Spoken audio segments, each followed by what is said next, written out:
Re-examination show. I'm gonna kick it off with a little bit of a speech here to give some context and clarity. We have just over half the panel now that Aiden Linden has showed up. We got Chapingro from the world of Ryan Mullally. We got Rev Russ from the world of Speakeasy. We got Non-Fawn from the world of Non-Fawn. And Zilzone, likewise, here. Give me one moment because I am still a boomer and I can't figure out when to turn off all my tabs.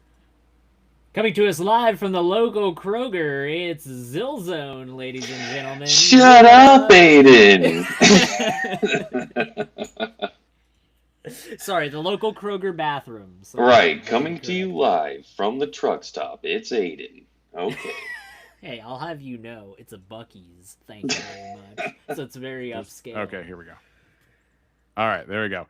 When you're a big boomer like me, you need multiple tabs open to distract yourself when you go live. Let me have Subway Surfer here on the side. No, that's more Zoomer. My bad.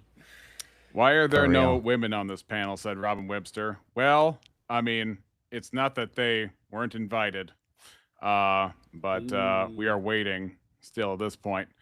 Let's take a look. If not, there may be one absentee. And if that is the truth, we'll give it a few minutes. But yeah, you know what? While we're waiting, and we have less going on, let's go into the speech. And I didn't really prepare it as organized as I could, but let's go about here. Let's go about it this way. So tonight is kind of the you didn't invite me. Oh gosh, I'm gonna have to close the chat so you guys. I love talking to the chat, but you know. Actually, I did invite you. I invited you to the chat. Shut up, Peanut Gallery. Rex is giving a speech. I'll send the stormtroopers. Anyway, so tonight is kind of the culmination of what was the beginning of this channel, really. I started this channel October 5th, 2025, to kind of reinforce my appearance with the Andrew debates from Modern Day Debate. The Andrew versus 5 panel. And ever since then, it's been really cool to see how the channel has grown, and I've hit on a bunch of varieties of different topics, and there's been just a lot of stuff going on, meeting friends along the way, getting to know different people. Sorry, I think I'm hearing voices and knocking. Trying to see if these notifications are people coming into the panel. I hope to have... This is one of those times where I should write my speech out. But basically, it is a huge night because for a long time, if you've been looking at the thumbnail for this stream, you will see that there is a clue theme, and you see different cards laid out. The theme that I'm trying to bring to bear is the fact that there were many shorts that came in my channel that were indicating what was going to come up. And only one guy kind of noticed that something was up, and that was Bill Hicks, or I guess he goes by Shill Bix these days. But what has happened recently is I have gotten my hands on a copy of the fourth and final, never before seen, never before published debate between myself and Andrew Wilson. So, tonight... I would like to play that, and then as a panel, we can go through some questions and comment on it. So, uno momento, por favor. Let's go, suckers. Oh boy. Yeah. Re-examination did not disappoint with the topic for tonight, ladies and gentlemen. Are you ready? Strap yourselves in for a non-stop thrill ride here on Re-examination. Sorry, go ahead. Nice. Hype man. He's gonna send you an invoice later. Only $274. Am I supposed No to be hearing audio stuff? yet. I don't hear stuff. You don't hear anything? Not yet. Hold up. He's talking. I'm pretty sure we're supposed to be hearing. Yeah. Disaster. All right. Give me a sec.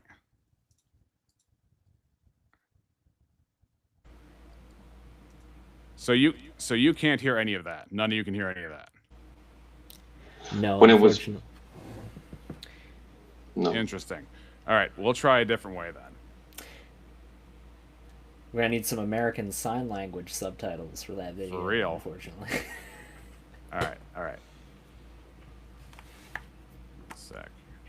We could have that, like, you know, when they do a news broadcast and they have that person on the side that does all the ASL, and then, like, every once in a while somebody gets caught totally faking that. If you're God, I wish using that was me. If you're using Chrome, make sure that tiny little checkbox for also share tab audio is checked. If you're No, on the- I'm using Brave. I am too. Same checkbox. Nerds. Same checkbox. Okay. Yeah. Use Okay. Chrome like a good consumer. Come on. All right. Yep. What? Okay, Zill, what do you want me to do? It says also share tab audio or also share system audio if you're using a window, or if you're using a Brave tab, look beneath the tab window. It should say also share tab audio. Ah, got it. Cool. All right. Take two. Let's go. All right. Let's go. Oh, Mod is backstage. She I said- understand why Rex is in his suit now. He's actually about to pull out a Men in Black style neuralizer and make us forget the Right. last 6 minutes and Just 34 forget to screw seconds. up. Well, at least Zill's wearing his shades. Yeah, Right. exactly. At least. All right, we'll do a quick. guys. We'll do a quick sound test. All right, ready? Does that work? No. Can't eat. No, but you're not sharing stuff, right? I'll see your microphone. It could just be me, but now your microphone sounding like crackly. It might just be my stuff. I don't know. Shoot. Okay. I'm probably just gonna have to like go to the raw video then, or something like that through a Windows. Because I was trying to use Caden Live, which is the video editor, but I wonder if I share the entire screen, if it's gonna work. That might be the video. Sit tight, suckers. All this build up. Entire screen. Okay. The audio was crashing. Thank you very much, Rob. Okay. We see All it. right. We'll do an audio test. Nope. Well, maybe it's quiet. No audio, right? Yeah. Correct. Okay, fine. We'll exit out of that. I could do And then the I'll just do voices it for through you. Windows Media Player. Say Read what? the I'll just read the script and do an Andrew Wilson impression, and then you can be yourself, and then that's how we'll. It'll be that's how we'll radio communicate theater. it. Exactly. Right. Right. Why Maybe is Zill that could play wrong? remix. Why is that wrong? Why is that bad? Just say that a bunch of times and you got him. I'll take my $20,000 from Patreon now. Thank you very much. All right, we're gonna let people in here. Leah Bobia and Missing Mod, you make up the women quota on the channel now. Now that Robin can stop throwing a fit. Let's go DI. Hello. Woo! Can you guys hear me? Woo! Hey, you guys. We got our DI hires. What's up? Can you guys hear me? Yeah, we can Coming hear through? Yeah. Okay, good. Yeah. All right. Let's try something along these lines more. Now it's going to be. Let's do a bit of an audio test. Can everybody hear this? You're really not going to like the answer to that re-examination. You're not gonna like the answer to Oh that. heck. Okay. All right. All right. We do have hopefully some good news in this world. I did upload it to Rumble. So Excellent. if nothing else, Rumble is here to save America. Yeah. See, just in case, see if you can drop a link in private chat if there is one. Good idea. Birds aren't even real suggests in the side chat. Send all the viewers a torrent link to the download video. There we go. We can all do it's like an Torrent Xbox link. Live. Yeah, back that'd in be a the great day idea, where- Andrew actually. Wilson, fourthdebate.exe. I'll email it to you. Underscore definitely underscore not. Rev's underscore got you virus. covered. Don't All worry, right. Rex. This is all just part of the mystery. That's, That's right. all.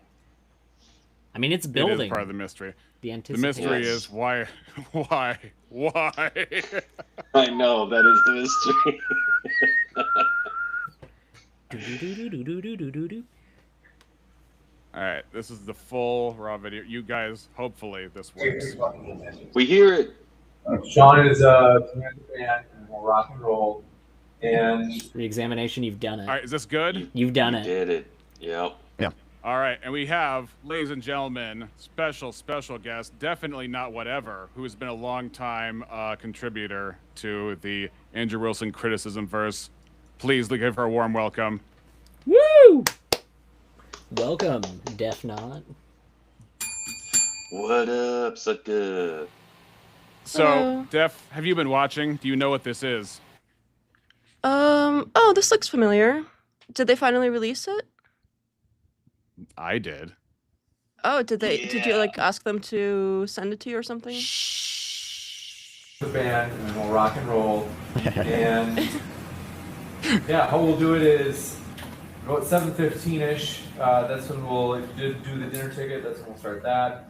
So it's gonna be pretty quick, like almost immediately after filming concludes. And then any other housekeeping things? Okay, I think we're good on housekeeping. So, is the sound on, Sean? Look at him. So leftist thinks that's fine. Hate his face. Sorry. Hold on. Yeah. Okay. So You know, Here we go. Here we go. Shh. My next prop is there's nothing inherently wrong with white people advocating for themselves. Oh boy. Anybody disagree? So leftist thinks that's fine. Leftist think it's okay. Maybe give an example just to flesh it out too. I mean, I would say like there's nothing wrong with an individual advocating for themselves. Whites as a group can also advocate for themselves and their own in-group interests, and there's nothing inherently wrong with that. Over the interest, I'm assuming you don't mean over the interest of other, like subordinating other racial groups. Well, so that's not subordination, advocating for your own interests. No, nothing. Okay. How about this? How about there's nothing inherently wrong with an ethno-state? How's that? Dang. Let's do it. Can you pause for a moment? Charles. You know, I think it's rather convenient that Andrew Wilson's wearing black so he can't see the massive sweat stains as he uncomfortably prepares for re-examination to body slam him in the upcoming debate, suckers. I just wanted to point that out. Sucker. Thanks, Aiden, for making the expectations super high. But so as we can get to the discussion, and I know Leah can only We be here for want about an tables. hour-ish. I'll keep it Yeah. vivacious. I'm sorry. Yeah. Now, originally, I actually edited this, but of course, nature wants to rebel, so I can't actually stream anything from my computer. So here we are.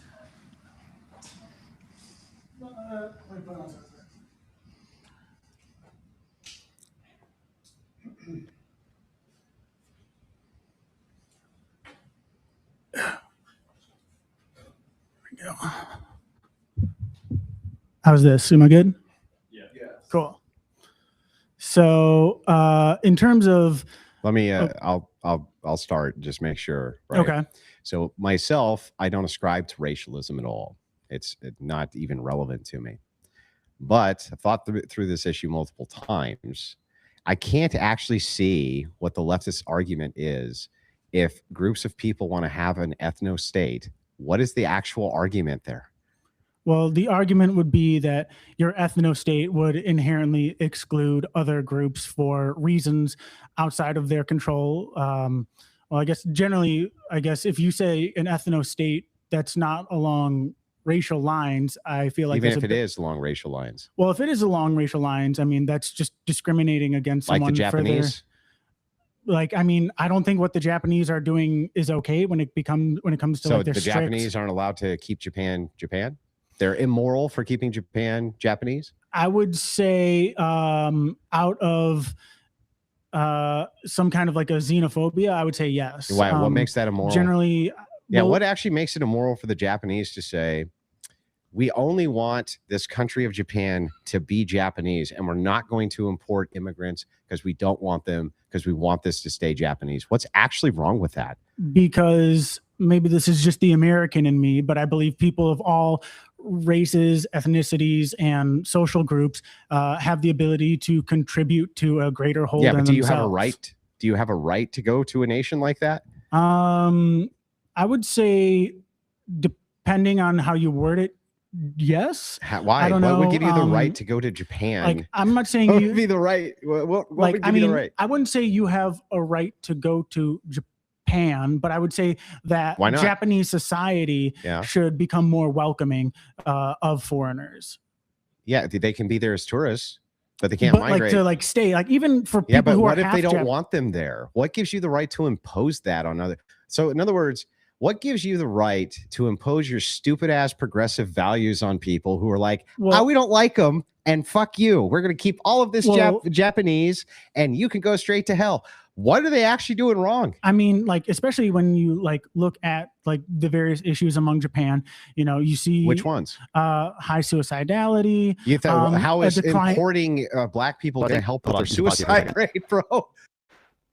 Wasn't Andrew's original point was that on the leftist view, there's also no problem Non-fun. with an ethno state, right? Non-fun. Your microphone sounds like a bag of tinfoil. Oh my god! Of course. I don't know why they would be doing that. I can try one thing, but Yeah. Try it again. all right, is this any better? I don't know if it'd be.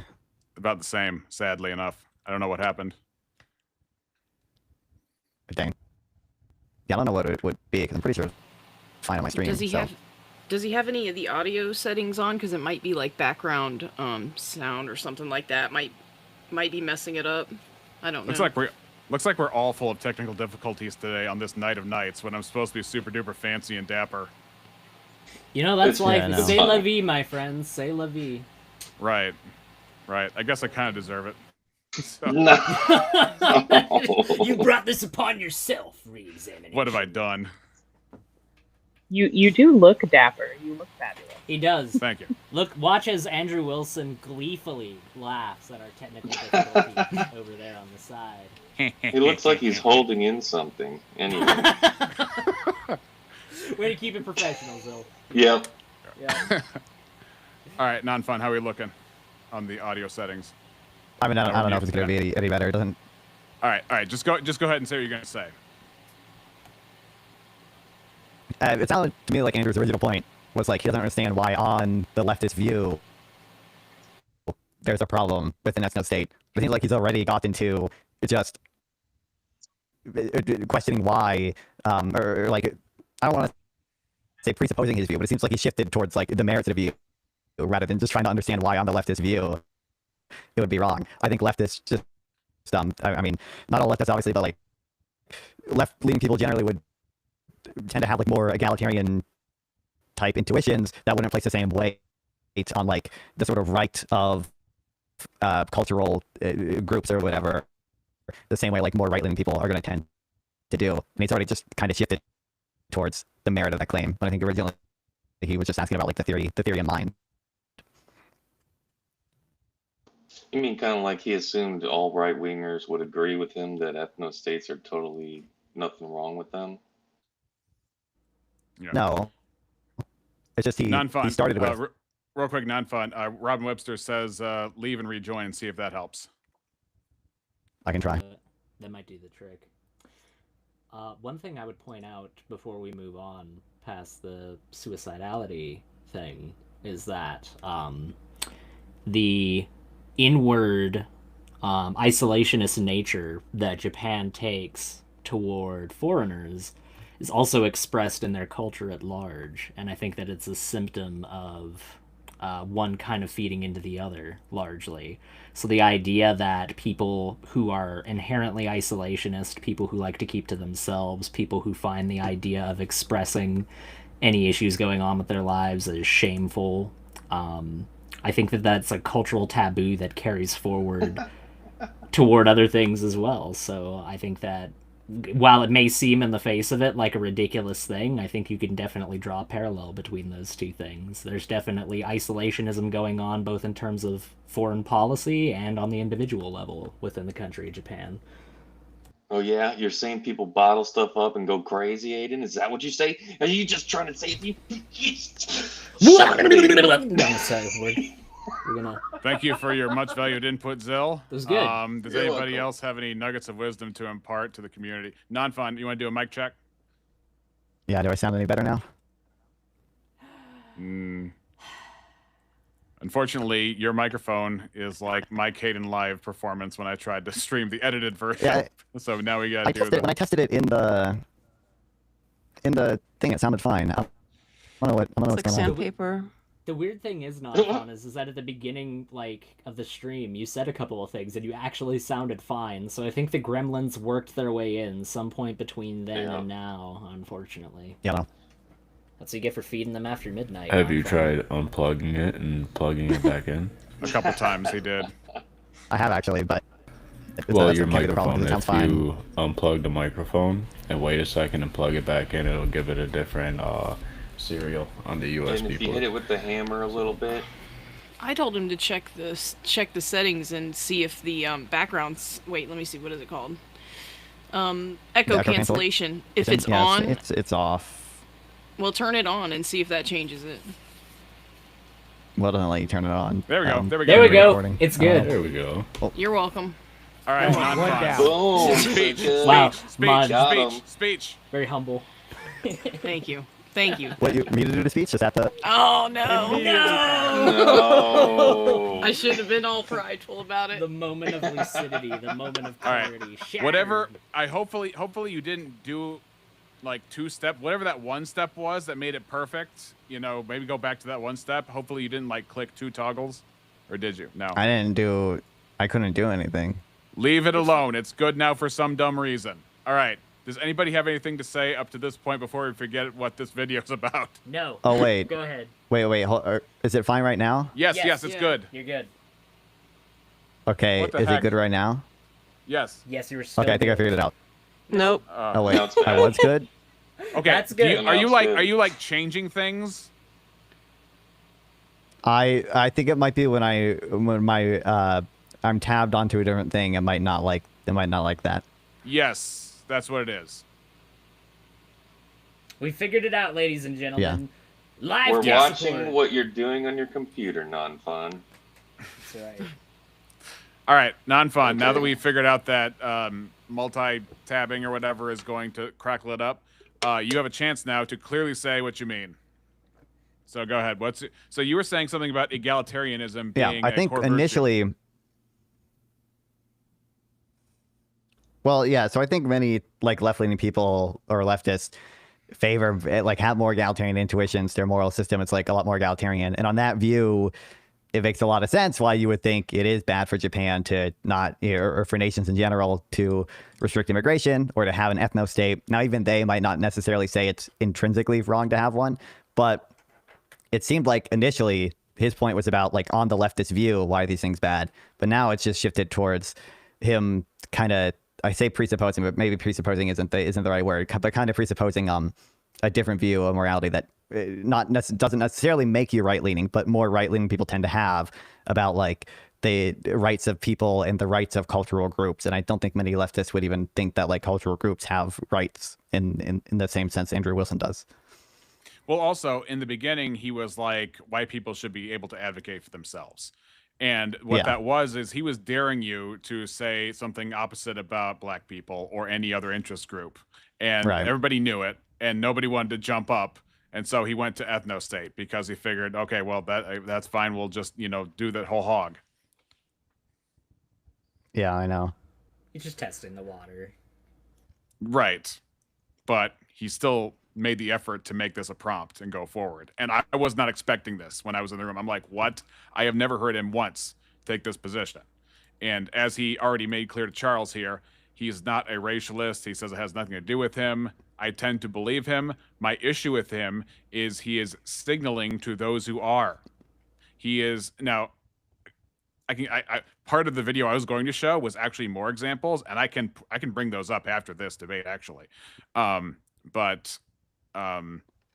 Yeah, I don't know why you'd even try and run and test this argument unless you were trying to test the waters of how good the argument would be in larger form, in larger contexts. Well, what let's just mention the inherent contradiction of him saying that he's not a racialist and then saying that white people have the right to advocate for themselves. It would be like me saying I don't believe in fairy tales, but leprechauns also have the right to advocate for themselves. Like, why? What's And the then point in bringing that up?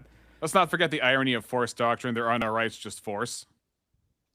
Right. So it's inherently contradictory, in my opinion. He's just trying to do a dog whistle to very xenophobic people. That's really the only thing that's trying to accomplish, in my opinion. His best move at this point would be to say it's an internal critique. You guys believe in rights, so you'd have to believe in them equally across the board.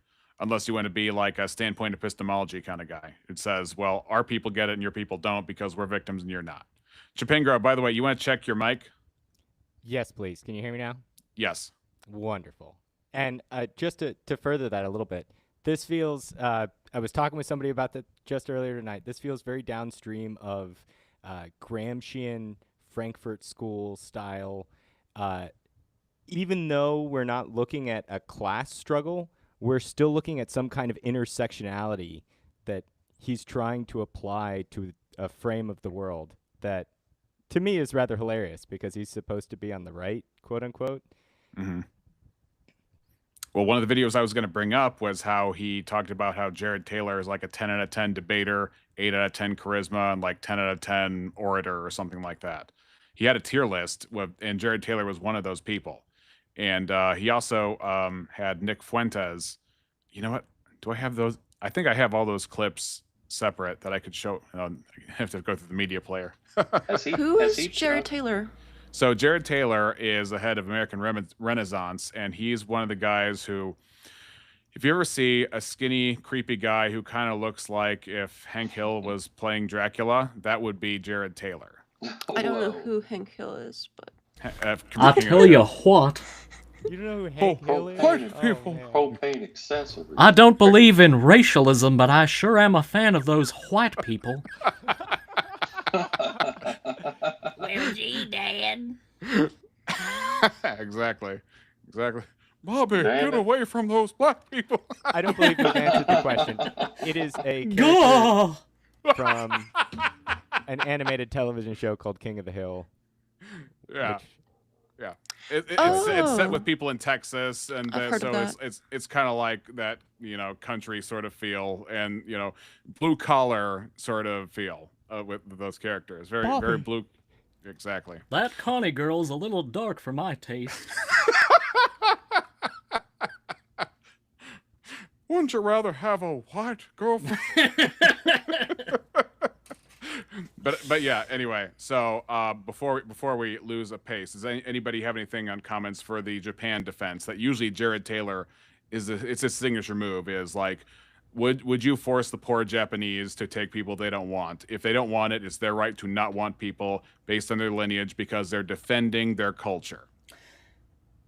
If I had one more thing to say on it, I would say that the notion that Japan is ethnically homogenous is also not true. When you look at, I think it's the island of Hokkaido, it's home to the Ainu people, who are a distinct group of people that the Japanese have long since subjugated under their rule. So it's not like there was one singular group of people that all called themselves Japanese. And for a long time, prior to the Sengoku Jidai period, there wasn't an idea of a unified Japan in the way that we think of it nowadays. So I just don't understand why these people want to craft a fiction that doesn't actually exist. There is no such thing as a country on this planet where they're all are one ethnically homogenous group of people. We're just too big of a planet to do that at this point. What about Malta? Well, I see it as like a rejection. You're right. It's like some kind of probably three black people anti-diversity statements he's making. He's like, why is diversity good, guys? Well, what he's trying to do is he's trying to take the social justice skin suit and use it with white skin, and see if they're going to be consistent across the board with their advocacy opinions. But here we go. I mean, well, clearly keeping like an homogenous society isn't working out for them. They've been in stagflation for the last 30 years. They don't have enough workers to maintain their workforce. Like their workforce is drastically decreasing. Why couldn't they open it up for immigrants to come in to assist them with aiding in their medical field, like to aid the elderly, right? And then send them right back home when they don't need them anymore. I mean, well, I feel like if you open that door, hopefully. Why do they need to grant them citizenship? Why do they need to impose upon their society different racial elements they don't want or cultural elements they don't want? Because why is that? Yeah, why? I believe people have like some kind of like inherent worth or something that they can provide to society. Yeah, but that doesn't give them a right category. to impose that on society that doesn't want it. Well, then I believe that society should change. Obviously. So that society should change. So, yes. So your entire worldview is actually empire. Empire in the sense of. I would argue that if you do believe that morality is universal, that they should change is not a statement of what you want to impose on other people, but what you think is right, regardless of where the border lies. Also, the idea that this is somehow some form of imperialism is absolutely asinine. An empire, by definition, needs to be a state structure. And what is being advocated for here is an international migration of people across state lines. If that ought be the case on a globalized system, then that's kind of inherently antithetical to the notion of imperialism. But I guess this is what happens when you take terms that are just kind of viewed as boogeymen within these communities and just start throwing them around without really thinking about the implications of them. Spreading progressive ideology to all four corners of the world, even if they don't like it, they need to reform because they're wrong. I mean, they need to reform. They're wrong. It's sure the Japanese have been doing this for 2,000 years. You agree people are wrong. They need to reform. I mean, that's kind of been your arguments for half of this. That's not. How is that a progressive mantra to say progressive ideology? What about cultural preservation? Let me ask you this: if we had a place where Native Americans were right, let's say all Native Americans in the United States were granted Utah, and they said we don't want any white people in here. Are they wrong? Yes. Yeah, so you would impose that white people came in? And like, are you like they could move there if they wanted to? Yeah. Notice how impose is supposed to make it feel like a victim because somebody with different genetics walks in the room. Absolutely. Like this idea that he's essentially trying to promote here is that, oh, you basically just support neo-colonialism. Whereas when you actually look at the reality of colonialism, it's not this, oh, we're going to come over and add some benefit to your society. You know, colonies don't typically try to send people that are doctors first and foremost to areas that have resources. They send miners and ranchers and farmers and people that can exploit and extract those resources out of an area. And what the facts bear out when you look at immigration statistics, even in some of the most liberal countries in the Western world, like the one that I'm from, Canada, the fact of the matter is that if you're a doctor, you're going to be ahead in line compared to somebody that doesn't have the skills of a doctor. We do want people that are their best and brightest. We do want to take people that markedly add to society. And the only way that people like Andrew Wilson have of refuting that is taking anecdotal evidence, individual examples, as though that somehow refutes the statistics, and it doesn't.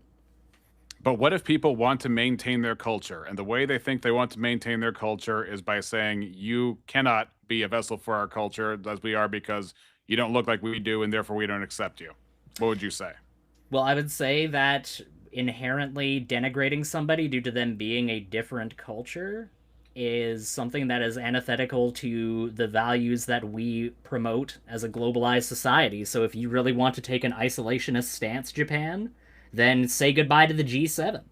Say goodbye to globalized trade as you currently know it. I guess you're going to have to rely on your own localized resources if you really want to take this hardcore isolationist stance. I think that's quite a reasonable response. If they have a right to be able to impose isolationism upon everybody else, then we equally have the right not to trade with them.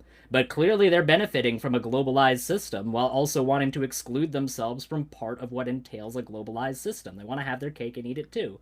How do they impose isolationism on everybody else? That doesn't make sense. They impose it in the sense that they do not allow other people to be able to migrate to their country, and yet they benefit from a globalized system. They benefit from other people being able They're to not come in. imposing isolationism on everybody else. They're just doing it to themselves. Sorry, like they're imposing. Sorry, I mean themselves. imposing isolationism upon other people that want to migrate to that country. I perhaps didn't say that as well as I could have. Yeah, I mean, I don't really entirely agree. I think I'm sort of okay with Japan doing Japan stuff. That the fact that there was another group of people in there is new to me. That's obviously shitty that they're possibly doing that to them. But if you compare the way Japan is to like what we have here in the States, it's not even comparable. It's completely different. If there is like a starting culture that you can even sort of try to protect, I think there's a valid argument for that, but we don't have that here. We don't have like a single culture where everybody kind of looks the same, does the same thing. It's just not really comparable. Well, the reason why I make that statement is because when you look at the Japanese economic miracle post-World War II, you see that Japan would not have been able to get to the status and stature that it is on the international stage without international foreign intervention in their economy.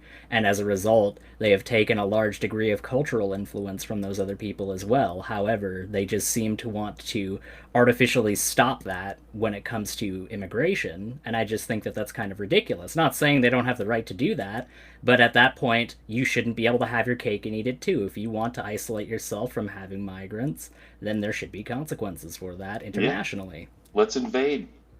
That's what I'm saying. That's exactly what I'm saying, Zil. Thank you very much. Yeah, if I understand correctly, they didn't really have a choice to open themselves up. They were sort of forced into it after the whole, atomic bomb. Oh, they unconditionally surrendered after the Second World War. That is after true. It bombed was them. Definitely a carrot and stick kind of thing. They were essentially economically demolished coming into the end of the war, and so we plopped McCarthy down on them. They weren't doing. Sorry, go ahead. I'm sorry. Chapingra, you might want to make every effort to turn the mic up or get closer to the mic, by the way. No, I cut them off. I apologize. Please go ahead. They weren't in amazing straits. I'm not saying that, things were falling apart at the hinges, but we basically extended out a hand to say join into this larger trade community, while at the same time, hey, you have to join into this large trade community because we have these cute little atomic bomb things. So it's a mixed bag. But I mean, look at the wider context of why those atomic bombs were dropped. They tried to take the approach of, oh, we're going to acquire all of these resources from all these different countries, but rather than trading from them, we're going to acquire the Dutch East Indies by force. We're going to acquire the Philippines by force. We're going to acquire Indonesia by force. They tried that and they failed, and that's the exact reason why they got bombed, was because they were trying to conquer an entire continent and enslave a group of people under their empire. So, I mean, ultimately, their attempt to try to acquire those resources outside of trade failed spectacularly for them, and yet they still ended up reaping the rewards of an economic miracle as a direct result of them being aligned with a group power that saw them through that. It was an international effort. Birds aren't even real. Read my mind. Can we watch the video? Why don't we save the rest of it once the sum total of the content has come out? We can probably do a little bit here and there, but it's only. By the way, welcome Robin Webster. Welcome to the panel. You are muted. Uh-oh. Oh. Uh-oh. Trouble's here. I was trying to figure out how to get an avatar on here, but I couldn't figure out how to do it. Well, that's why we have faces. All right, we continue. If they want to, But it's the Native Americans' land. Natives allow white people to live on their land. Yeah, but if they didn't, because it's theirs, right? Utah now is a sovereign Indian nation, and they said Pause, we only please. want Robin, Indians I think we got some background noise from you. here, right? Native American. Thank you, Robin. And we continue. In here. I would disagree with that. That because the problem is so they is need that to they're let denying people in? they're denying fundamental humanity of like individual people. How are they based on denying their humanity? Well, if they say, well, we don't want you here because generally, if you don't want someone there, it's because you believe they're either less than or some kind of what like if other their that entire doesn't- motivation is there's not enough of us in this bloodline, and we're a culture that we want to preserve, right? And that's it. That's their only motivation. They're not saying that they're better than you or worse than you. They only want to preserve that single culture, which is Native Americans, which are almost wiped off the face of the earth. What are they doing wrong with that? Well, I believe that that kind of like single homogenous society would lead to worse outcomes. What worse outcomes? Like a la Japan, like we were talking about earlier. You see like their stagflation that they've been suffering. There's, people just working themselves to death. We're suffering here under the same crises that they have. I not mean, enough young it's people to take care of the elderly.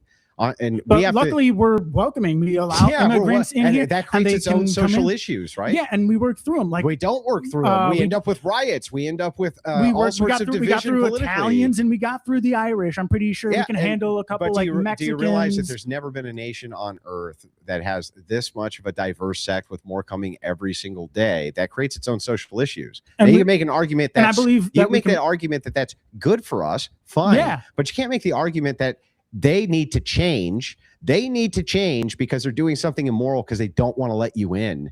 I mean, I think you could.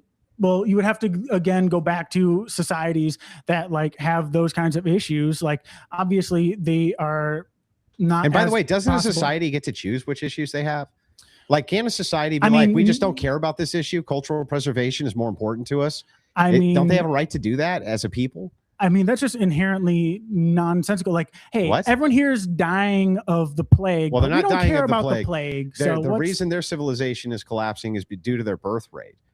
That's it. It's due to their birth rate. And the thing and is, guess what? is You that can fix the if birth they rate by say- allowing more people to come in. But and are give you birth. still preserving the same demographic, which is what they well, want? I don't think that every like demographic has a right to just stay like one demographic. What if they want forever. to? Well, then obviously you're seeing it now. Those populations die out. Yeah. Okay. So and becoming more homogenous but doesn't if fix that that. population says we want We'd to rather keep, die out. We'd we rather want to die keep this out than demographic allow this way someone because who's a different skin if they color say to come culture to us and the demographic is more important to us than anything else, even if that leads inevitably one day to the extinction of our civilization, why do they not have the right to do that? Why do you get to impose your way of life on them? Well, I believe that that is a more kind of just society than just only how do you get to you don't get to determine what's just for other I societies? mean, I feel like you can like who the determine fuck are you pres- to determine what's just for the Japanese? Who the fuck are you? I mean, when it comes like to just say like, oh, you can't come into our society because you have a different ethnicity or a different skin color, I feel like that's just inherently discrediting to someone's like humanity. Like, do you disagree with that? Yeah, I think that you could have people sets who value things that you don't value. They don't value your. Okay. The problem is they are otherizing, which might not be a hierarchical claim, but it is a moral claim of belonging and not belonging. Even if you want to say they are supposedly of equal value, you're arbitrarily excluding them and making them, even if you want to say they're not lesser, you are giving a rule to their genes that is unjust in that case. Okay. Stupid ass Western values. They don't value what you consider to be egalitarianism. They don't value the same things that you value. They're a different people group. And if that people group said, we value homogeneity, that's what we value more than anything else, I don't know who the hell you think you are to tell them otherwise. Well, okay, so if some group is like, we are he's doing this thing. It is so close to the truth. It is infuriating. He just hit the nail on the head. If they value different things, we can allow them to value different things. Our values are a propositional nation, not one that arbitrarily values race. Because if it does, my question to Andrew is, what is white, and are Germans white? And I'm bringing that up because Benjamin Franklin had a real beef at the time. So it is more about the value. I'm sorry. He's infuriating me. Well, why wouldn't he be? Right. Nice, Zil. Shut up, Aiden. You two in the back, just get your hands off each other. I'm going to turn this car right around. I'm not touching it. I'm not touching it. Shut up. I want to go to the ethno state, mommy. Go to sleep. Go to sleep. Go to sleep. Go to sleep. Was that the lullaby you got as a kid? Yeah. Just put a paper bag over me, and just said that over. And then the plastic bag, right? Well, you know. We're going to, let's say, by force one group out and make this a home for ourselves. Sorry, I heard the hissing. We're good. Would That's you be okay with different. that? That's okay. so you're because the only thing that's the opposite. In terms of that's the opposite of what I'm in terms saying. of that, that the thing is, in terms of like practice, I mean, I think we all want like people to be able to kind of live their best lives possible, and so if you allow that's going to be up to them what they think the best life is, not up to you, right? I mean, I think that if you kind of deduce things from kind of a more kind of, I guess, Rawlsian kind of perspective about what creates a just society. For instance, like the veil of ignorance, like I mentioned earlier. Do you think then that you have the right to go in and put to rights any society you believe is unjust? Do you have a right to go in and put to what was put to rights any society you believe is unjust? I would say See, this is my issues, is that he just brings up this false dichotomy where the only way that you can get a society to conform to your values is some sort of use of force, and I guess that kind of feeds into the whole force doctrine thing. But I just brought up an example earlier of how you can easily get a society to at least pressure it to change its values without having to fire a single shot. You just put sanctions on them. You impose international I'm trying to think of the word. We're gonna add some tariffs. Yeah, we're gonna put the tariffs. We're gonna put the tariffs in next week. I have a question. Yeah. So, Aiden, you think that if Japan does not want to allow immigration to their nation, that we should impose sanctions upon them? I think that they should not benefit from a globalized system of trade and commerce while also restricting part of the consequence of globalization, which is the migration of people to different countries. Especially when, as I stated earlier, the vast majority of people that they would import into their country would be people that are skilled laborers or white-collar workers. They're perfectly capable of doing that. They just don't want to do it based off of a cultural disposition that I think is rather hypocritical when they wear blue jeans and watch American television and go to American-style golf courses on the weekends. I think it's kind of silly of them to go, yeah, but you can't live here, though. Not to say that you have to force them, but you can certainly put pressures on them to make them recognize that hypocrisy, so to speak. Punish them. Well, I mean, it's different though. Like if you're like, trade is one thing. You can still trade, but having people being imported and exported is a different thing. Hey, Def, if you real just wanna quick. Trade, You sound like Cher in the 90s. Are you on the same tab? Because that might be an interference. Like click off of it. Is that better? Try again. Try one more time. I don't know. It seems like nothing's different. It's different on our side, unfortunately. Yeah. So Non-Fun found out that if he is on a separate tab, that it messes with his audio. So if you go on the same tab that that the stream is on, then it should help with audio. I'm on the same tab. Interesting. It might just be the Wi-Fi or something. Because her you, webcam's also. Can you sing "Do You Believe in Life After Love" while you got this going on? Because that'd be great. No, I don't sing, but I mean, I don't have to talk at school. No, we want you to talk, but just go ahead and we'll just carry on. What happened? Oh, I thought you'd carry on as and play the video, but not. Oh no, carry on. Go ahead and say what you're gonna say, and then we'll play the video. Basically, it's different than a trading versus like people. You can still trade with a country and still have all the benefits of trade, but without having people be exported or imported. Like, that's a different thing. So you can still have one have benefit from that and not the other. So, but that maybe we can save that for the future. No, you whatever it can. is, 'cause I'm not that's a longer I'm not contending that conversation. you can't do that. I'm just saying that one ought not reap, essentially have their cake and eat it too, in terms of trying to have all of the benefits. Well, that's from not all benefits globalization. because they're not getting if they're not exporting people, they're not importing people. One thing is like if maybe you could ban them from exporting their own people, that would be an equivalent sort of ban or whatever. Well, maybe you could say, well, Japanese people can't go to our country, and if we can't go to their country, then they can't go to our country. Like that would be kind of a fair, even thing that you could impose. I think Japan's in a weird position where they really definitely need us because China is right there, North Korea is right there. Same thing, South Korea needs us. So I think Japan just can't help needing us at the end of the day. I don't think they have any escape. Like as long as they're not violating like human rights, like within like if they're violating the human rights of like part of their population that's already there, then I think that we should probably do it. But I don't support doing sanctions against people because they don't want to allow immigration. I just don't.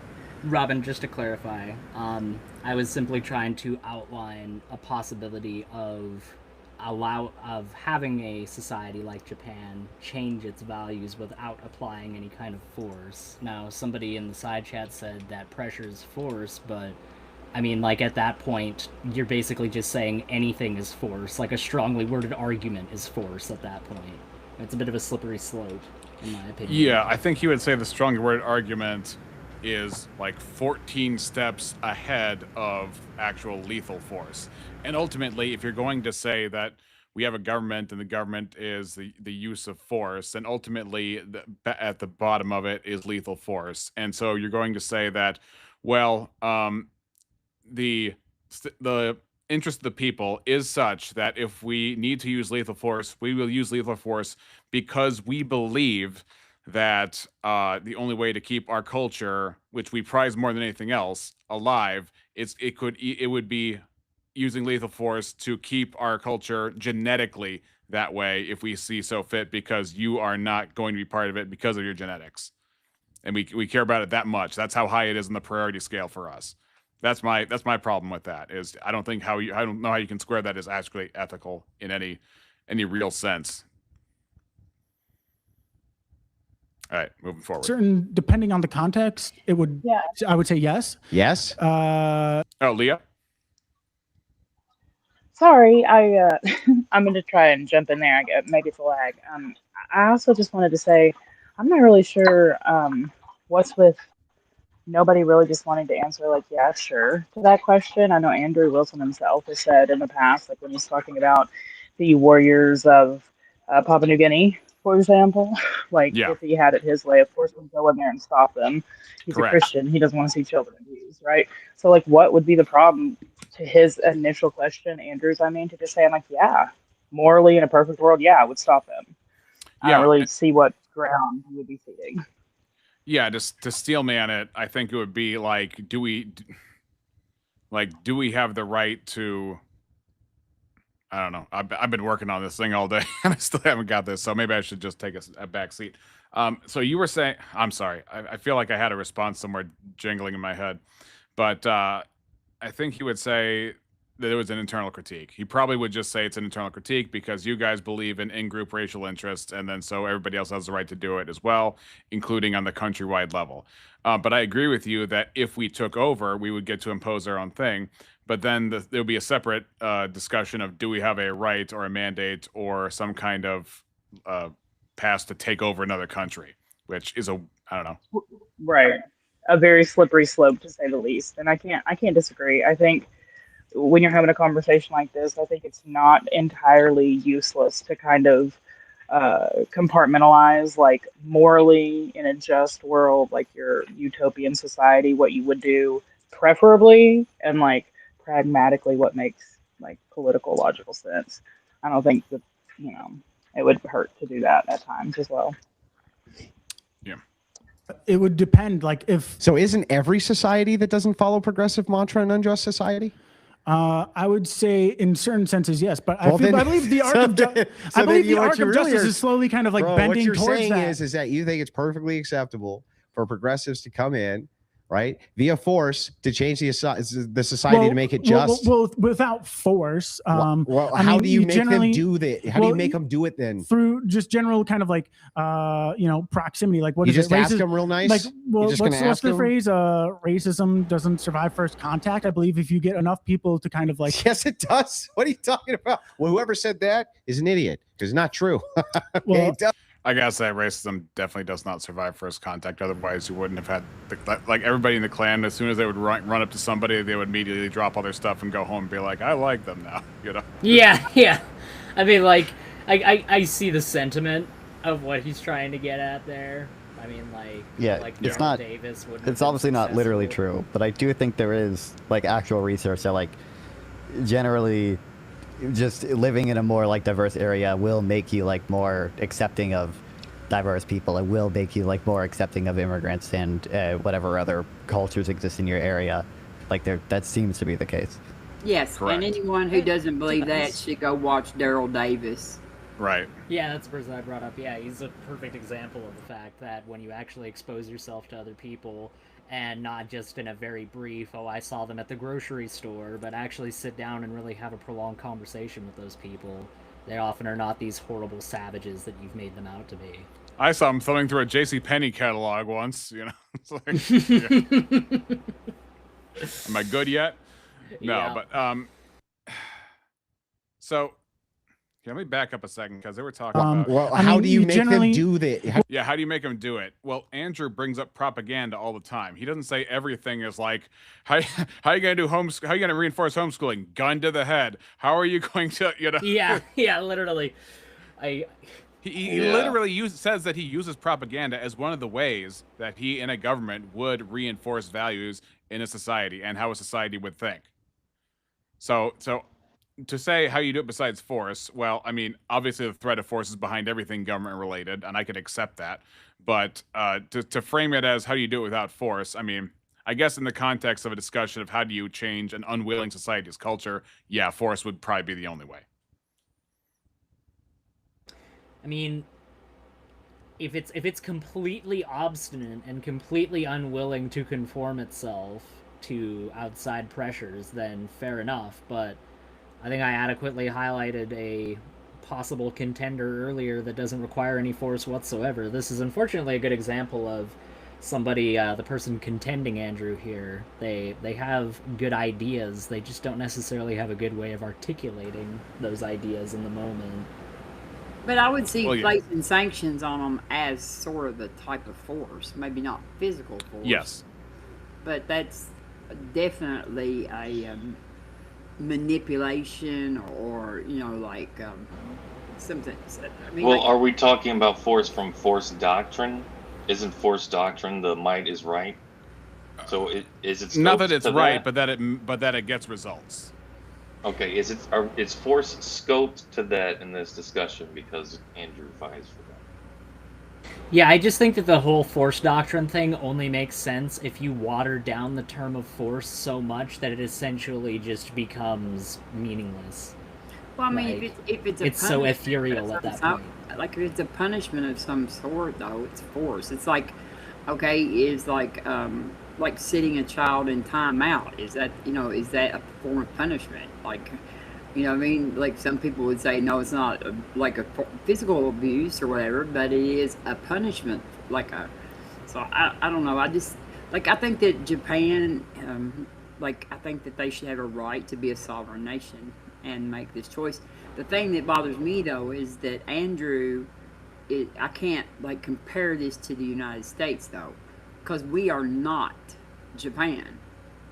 You know what I mean? Well, I've heard it said by people who would be advocates of ethnostatus that the ethnicity within America is, I don't know, Native Americans, the Europeans who came, and the blacks who came.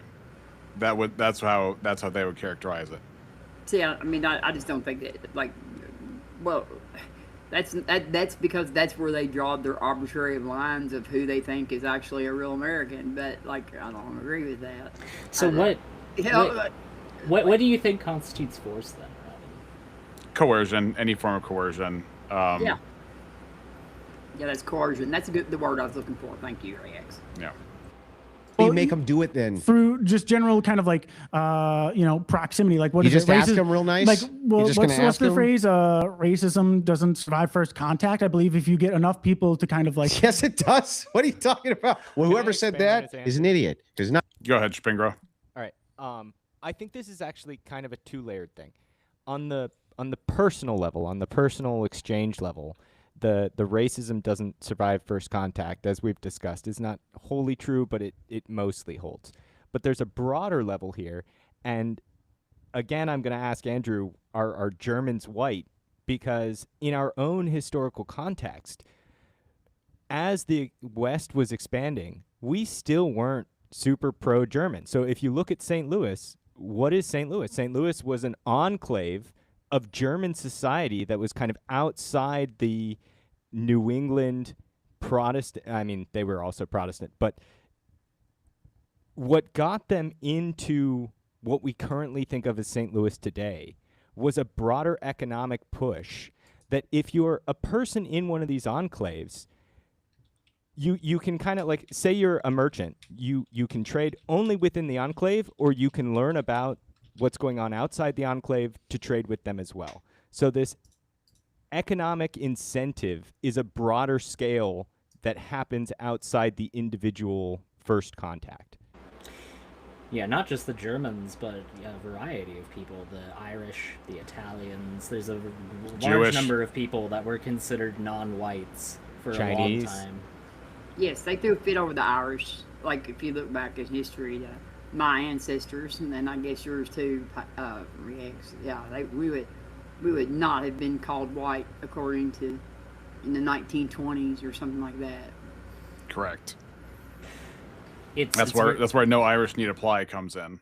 Yeah. And that we were called white something, Fenians. one word that I'm not going to say on YouTube or otherwise, and then the Africans were called smoked Irish around that same time in the 1800s. Crazy. It just goes to show that the idea of race being this very firmly established thing, it's arbitrary. It always has been arbitrary, and that's because it's pretty much a product of the modern era as far as the last 400 or so years is concerned. Which is why I debated on Abe Dinkus's channel that race does not exist, but racism does. So anyway, moving forward. Not true. Okay, it does. But more importantly, let's just point this out. What would actually give you the right? What would even make that unjust other than it's unjust from your code of conduct? My secular progressive code of conduct disagrees with it. Therefore, it's unjust. You have a right to put it to rights. I just believe that people have like an inherent worth and that no one should be discriminated against or prevented from entering just based on some inherent quality they have. Progressive imperialism, ladies and gentlemen. All right. So what's your evaluation of Charles's approach here before we move to mine? And anybody can answer. Don't everybody talk at once. No, I was literally just about to say, nobody talk all at once. Come on now. Like I said before, I think he's got a solid framework of his worldview. I think he's got good ideas. I just think that the way that he presented those ideas could certainly use a little bit of work. Yeah. That's my assessment. I think he did all right. Does he like debate online at all? Does he know anything about Andrew Wilson? Not that I mean, he signed up for this as I signed up for I guess. I'm not aware. I think if you're used to, or like if you know enough about Andrew Wilson, you know like the type of arguments he's making or whatever, and it didn't come off that he was doing that, because I think a lot of what Andrew Wilson was doing, when he just kept asking like why, he's doing the thing where he wants to eventually like ground it out into just saying like, oh, this is like by your standards, this is just like your preferences or whatever. And towards the end, he basically like the last thing Andrew said was basically him saying that because he couldn't get the other dude to say it. So I think if you know the type of person Andrew Wilson is, you can kind of spot that's what he's doing. But it didn't The seem difference like is he's never said this before, ever, in any of his other public appearances. So this was a monkey wrench. This was like Sure. he never took this position publicly. I just think that generally, though, him, Jim Bob, other people of his ilk, kind of take this very interrogative approach when it comes to people, and the best antidote to that is just to give him a dose of his own medicine and start holding his worldview in question and scrutiny and go, okay, well, if my worldview is so wrong, then demonstrate how yours is somehow superior to it. They don't want to do that, though, because they don't want to do the heavy lifting of advocating for their ideas. They would just rather poke holes and question other people's ideas, which is always much easier. We want it to be like clear debate. No state, a lot of right wingers. Like exploration, yeah. So I came in. I was not prepared at all for this. I was prepared to talk about force doctrine. I was prepared to talk about the whole issue of degeneracy and how he would deal with that from a state level. I was prepared to talk about what was the other one? Like the definition of Christian nationalism in the first place that he wanted to put out there. I was not expect when he brought out this whole, white advocacy and then ethno-state stuff. I'm like, shoot. First of all, I didn't figure I had to debate this with anybody, let alone a guy who's never done this before. And I was kind of forced to go up because as the only right winger on the panel, if I don't say anything, I look complicit. So I had to do something. And I think there were aspects of Charles' approach that were better than my approach. And so we'll just go from there. Want it to be back and forth the last hour. Okay. I we'll get there. I just need to determine a couple things. Let me know when you're ready. Oh, okay. All right. So let's, for the sake of argument, let's say Israel, right? Ethno-state, a lot of right-wingers support that. I think circumstantially you can make the case that because there's a lot of people from different places around the world that want to kill it. It's not. It's an ethno-religious state. Ethno-religious state. Okay, well, let's put that aside then, and then we'll take like Japan. I agree. You have no right to tell a country, I belong here and you can't stop me. That doesn't make any sense. Yeah, it's stupid. And as far as them making their own rules, that's their prerogative in that sense. Yep. My interest is where does ethno-state crisscross on a moral level with, and because the prompt has to do with nothing wrong, where does that crisscross with Christian nationalism? I mean, so I would not promote that there was a necessary conditional, especially, well, in the United States, it wouldn't even be possible. However, if there was a nation of Christians who also said that they value the people group who's rooted to that land and they didn't want other people groups in there, I think that that's their business. Yeah, I just don't see how you can make. Yes. Sorry, why did he say that, like, wave away Israel because it's religious something, but then his argument is Christian nationalism? Would that be a better example because it is also a religion, like ethno-state? So here's the thing. Andrew Wilson, in his debate with Apostate Prophet, made the argument that boils down to the Jews are trying to bring the Antichrist. So he's got this whole scheme in his head that the Jews, because they're searching for the Messiah and they've rejected Christ, therefore they're searching for the wrong Messiah, and the efforts they are using are going to ultimately be the thing that ushers in the Antichrist. And so he's going to not put that in the same level as any Christian nationalist nation that could come forward. So it's a special case in his mind. Oh. Yeah. And I mean, I'll have to show these clips in piecemeal because it's unfortunate, but I'll show them throughout the stream. But there's a cumulative case here that basically Andrew, outside of this unreleased debate, has been courting racists. I'm not accusing him of racism. I don't believe he's a racist, but what I think he does is that he believes that no matter what, we have to beat the left and fight the left, and we will have to embrace as many allies as we can in order to make that happen because we can't afford the left to win in any circumstances. And I don't consider it winning to join with these people. So that's a difference between me and him. Quick question. Is Andrew a dispensationalist? He's a, what do you, no, if anything, he's probably like an anti-dispensationalist. What is that? Okay, so dispensationalism is a totally new Christian doctrine from 200 years ago that basically treats like the Jews are on one track and the Christians are on another track in terms of this life and the afterlife, and that God relates to the Jews differently in a way he relates to Gentiles, even salvifically. Like classically, in early dispensationalist thought, Jesus's gospel does not apply to us today, and only Paul's gospels apply. Paul's letters apply to us today. Not any of the other letters from any of the other apostles apply to us today. It's completely whacked out. It would take too long, and nobody should know about it. It should just go away, and it kind of is going And away. they also have a very strange eschatology as well. Yeah. They believe in a pre-tribulation rapture followed by 7 years of tribulation, during which time a big bad antichrist will rise up, claim he's the Messiah, rule the world, and stamp everybody with a barcode, microchip, whatever, depending on what generation your end-time book is from. Because seriously, if you look into the pre-tribulation rapture doctrine, it starts all the way back. Like, you can go back to like the 50s and pick up a book from the 50s about the rapture, and they would claim that it's a branding. Then you fast forward to the 70s, grab a book from the 70s about the rapture. They say the mark of the beast is a barcode. Then you get up into the 90s, 2000s, and it's a microchip.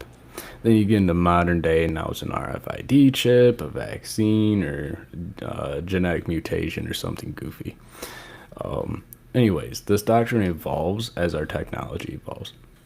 But what the point I'm making is, if he thinks that the Jews are going to usher in a single big bad antichrist who claims to be the Messiah but is not the Messiah and then rules the world, well, then he's just taking a page out of the Left Behind trilogy, or saga as it is now. Does he follow Doug? Doug Wilson? Yes. I don't think so, but okay, if you remember our second debate, I brought up the book The Case for Christian Nationalism, and I said, are you familiar with this book? He's like, I haven't read it in depth, but it's in bad form to criticize someone I agree with on most things, which is a weird thing to say about an ethno-state author who refers to his vision of an ethno-state as a common Volksgeist, unquote. And I covered this in my interview with Hitler Hated Christ.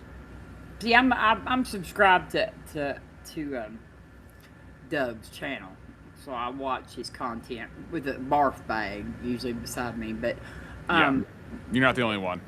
Yeah, so I just wondered if, because to me they share a lot of similar like solutions. Hey, Missing Mud, you want to take care of Marilyn and sweep up the mess? Yeah. Thank you, please. Mm-hmm. She's gonna pull up on you, Marilyn. Oh, jeez. You want me to just time her out for the? Yeah, let's time her out for like 10 minutes or something. All right. Sorry, did Face you the say wall, Marilyn. your interview with someone called Hitler hated Christ? That's Correct. what I heard. Yes. Yep. Incredible. It sounds like an interesting guy. Yeah, so he's a Christian who combats the far right that's infiltrating the church, and he's extremely knowledgeable about the Holocaust and the Nazis and all that kind of stuff. So the ideology, the history, I would actually like Aiden's take on that episode someday, but yeah. Yeah, sure. All right, here we go. That case from a Christian framework. Why couldn't you? Because there's no moral ought between people of the same phenotype. What do you mean? I mean, there's a moral ought between immediate nuclear family based on the Bible, but there's no moral ought, say, just because we have the same phenotype, that therefore we have some right to say that we belong together based on that alone. Now, if you want to bring in things like language, obviously, then there's going to be a problem. Yeah, but I don't understand. Yeah. When you talk about ought, you also have to infer ought not. Okay. So what's the ought not? That you ought not be able to make a determination based on your social values as to who you want as a part of your people group. Yeah, so I disagree. I think that if I just point out that there's no necessary moral relationship between people of the same phenotype, I don't have to like. But that doesn't mean that they ought not do it. I'm not saying that either, but so what I'm saying, what I'm trying to get at here is that this is an arbitrary rule. If you want to, you have no right to make arbitrary rules in Christianity. You don't have that kind of fiat to say we're going to separate you, we're going to deny you based on your lineage. That you don't have a moral framework with which to do that, and therefore it's just partiality. It's just being unjust. I mean, it's racism really, but partiality would be usually the kind of general umbrella that would fall under. So I take it then that Andrew ascribes to the notion that the Bible does say that there are odds between different phenotypes, different ethnicities of people. Am I Or he mistaken in that? Yeah, well, he would say that there is no. He's looking for the ought not. So now I have to supply the ought not for him. He's making me do the legwork of forming an argument of you ought not have an ethno-state, or you ought not have a race-based interest group, or things like that. I just thought it was common sense. I mean, not only that. Yeah, but, he's like, not going to take that as an answer. There's literally passages in the Bible about how there's neither Jew nor Greek, slave nor free in the mind of God. Right. Guess what So, passage I quote 3 times, and he just says that it makes no sense and it's illogical. Galatians 3:28, the exact one that you brought up. Yeah, like, if him saying that there are no ought-nots is absolutely ridiculous, because if you were to say, oh, okay, well, the Bible never says that it's wrong to murder a grandmother on Friday evening in the Philippines, you know, like, there's Hopping nothing in on the one Bible leg. about that. Yeah, like, there's nothing in that. Well, I'm sure Andrew's response to that would be something along the lines of, well, yeah, but the Bible also clearly says that one ought not murder people, so that's pretty much inferred by that. The same is true for the passage of Galatians and what you're talking about right here. So I really don't see the equivalency with what he's talking about here. Right. I mean, if the wall of separation is broken down between Jew and Greek and Gentile and all that kind of stuff, yeah. So certainty exists, you say, Andrew, maybe you'll make a biblical case. Here's the thing. The Jews being a distinct nation, if you wanted to, like, steelman the argument and say, well, look at Israel, that was an ethno-state. Not exactly, because if there was a slave that broke free from a foreign country and came into Israel, they could live wherever they want, and no Jew could actually do that within Israel. They had to live within their tribal land. But a freedman from a foreign country who escaped, you're not supposed to enslave them, you're supposed to let them live as a citizen wherever they want. So even Israel, during its time, was not an ethno-state, strictly speaking. And I would also say that ethno-states are just incidental to proximity anyway. Like, there's inherent tribalism because people are just dumb and sinful. And then there's also the fact that you look like each other and you share genes because you have proximity with each other and you share a common space. And that's just going to be the natural consequence. But what it does is it gives us this illusion of moral belonging or some intrinsic unseen chain that holds us all together. And it's like, that's just convention. It's not actually real. I mean, find me one ancient society that operated under the guise of an ethno-state. I wouldn't even say Israel is the only one. I mean, like, even societies that went as far as, like, the Spartans, they still relied on the Helots, who were what were they? Lacedaemonians. They originally came from the area neighboring Lacedaemonia to the west of it. So yeah, every single one of these societies, no matter how pure, quote-unquote, they were, still had integration of other groups, other ethnicities within them to some level or another. There just isn't an ancient example of an ethno-state. What I'm saying is this. So then you're just neutral on it. No, but what I'm saying is this. To impose an ought in the name of Christian nationalism, which does not exist and is based on some superficiality, obviously is unchristian. So, for example, when Jesus goes to the temple, what are we saying the ought is? Now, he interrupted me, but what I was going to, when I say, for instance, I'm going to give an example, but apparently that's not sufficient for him.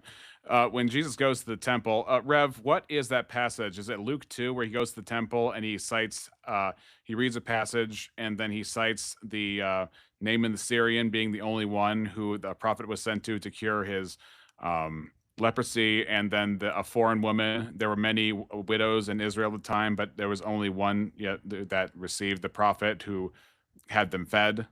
Rev, do you remember what I'm talking about there? I think Rev's asleep. Reverend Ground Sus. control to Major Rev. No, I'm here. Hello? Sorry. Rev, what was that passage? Is that Luke 2 where he reads from Isaiah and then challenges their gatekeeping from the gospel and the message of God to the world? Yeah, I think so. Let me check here. Yeah, it's at the end of Luke 2. Oh, man. Son, hold on one second. I gotta get the. It's important get this because if you're working. going to engage a professing Christian on on how they justify an ethno state, you have to find all the passages where Jesus is breaking down that barrier and challenging their presuppositions of, like, you know, the in-group stuff. So one example I go to is when people go to Jesus and they say, your mother and your brothers are looking for you, right? So nothing is closer than family in most people's conventions. So it's Matthew 12:46 is what I'm looking at. While he was still speaking to the people, behold, his mother and his brothers stood outside asking to speak to him. But he replied to the man who told him, who is my mother and who are my brothers? And stretching out his hand toward his disciples, he says, here are my mother and my brothers. For whoever does the will of my Father in heaven is my mother and brother and sister. So in that case, where is if there's no kinship of family that is tighter than where people are spiritually and they're standing towards God, how can a Christian justify an ethno state? Mm-hmm. And the passage from Luke you're looking for, I think, is Luke 4. Luke 4. Well, what is your argument we point to is that diversity has evidently been beneficial to humankind, but he's no, gonna say the argument is not for diversity. The argument is against xenophobia, bigotry, jingoism, any kind of gatekeeping based on genetics. And as far as a society, it will react, and like to help you on your point here, there's also the passages where Jesus says that about like you will not be able to get along, you will get into it with your family, like he does mention that too, you know, like later on, like your mother against son or what however the passage goes, you know what I'm talking about. So those actually are like going along the same lines of what you were talking about, like family. But you actually, you know, probably shouldn't have like resisted letting Andrew burden shift. So far he's really good at it. I also, if I had my wits about me, I would have brought up love your neighbor, which directly cites racial tensions as this example when Jesus says the priest went his own way and the scribe went his own way when he saw the man who was beaten by robbers and left for dead, but the Samaritan came and cleaned his wounds and made sure he had shelter and all those things. And then so he asked the lawyer who asked, who's my neighbor? He's like, who was the neighbor in that situation? And then the lawyer had to admit the one who helped him. Even though Jesus used the racial division as the sticking point to make the point even clearer. It's like your neighbor is not somebody who's genetically close to you or culturally close to you. Your neighbor is the one who is anybody, really, loving anybody. Yep. Yeah, how solidified do you think it is that the story of the Good Samaritan is about a racial topic? Do you think do you think the Good Samaritan is about looking past racial issues that are going on? Well, it was. I think it touches on it. Whether it's solely about it is not, it's not solely about it. It's multidimensional, and that's one of the dimensions that Christ hits upon. Because otherwise, why would he bring up somebody from a different nation if he wasn't challenging, you know, the lawyer's notion of what could be and couldn't be a neighbor? I mean, right. Jesus says in Matthew, like not the Beatitudes, but the Sermon on the Mount, he talks about, you have heard, love your friends and hate your enemies, but I tell you, love your enemies and pray for them to be like your Father in heaven, essentially. The rain, who gives the rain to the just and the unjust. And I think the Samaritans were people that were not well liked among the Israelites. They were seen as race traitors, basically. The Samaritans were descendants of Abraham as well, and I think where they came from was when the temple was rebuilt. In the book of Ezra says that they divorced their wives and kicked out the children that weren't of Israel toward the end there, and I think that's where the Samaritan people came from. But I do know John 4, 21 to 24 is a great example of the kind of racial diversity between the Samaritans and the Jews. When Jesus met with the Samaritan woman at the well, she says to him, "Our father worship in this mountain." And you say that in Jerusalem is the place where men ought to worship. Now, the Samaritans, they worshipped at a spot that was considered holy because of something to do with Abraham, Isaac, and Jacob. The Jews thought that they worship in Jerusalem at the temple. So there was that difference. But then Jesus says something very interesting to this woman. And Jesus said unto her, "Woman, believe me, the hour cometh when you shall neither in this mountain nor ye at Jerusalem worship the Father. You worship, you know not what. We know what we worship, for salvation of the Jews, but the hour cometh, and now is, when the true worshippers shall worship the Father in spirit and in truth, for the Father seeketh such to worship him." So here Jesus is saying there will come a time that the Samaritans won't just be worshiping in the mountains at their holy spot, and the Jews won't just be worshiping at the temple in their holy spot. Instead, everybody be worshiping together in spirit and in truth, showing that division, both spiritually and racially, was soon to be dissolved. And that's why the gospel was spread unto the Gentiles. You see, if there was truly a Christian ethno-state, then it would have been established with Christ, whose ministry was only in Jerusalem. He didn't spread the gospel to the Gentiles until after the Passion.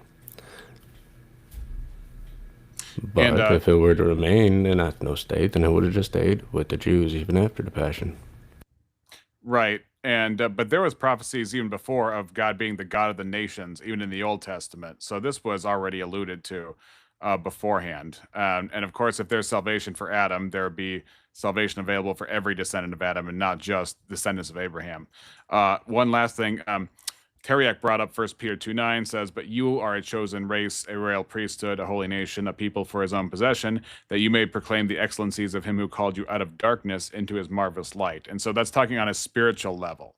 So that the distinctives of the Israelites were just an illustration of how God makes those who repent and believe distinct. But yeah. So I'm going to go forward here.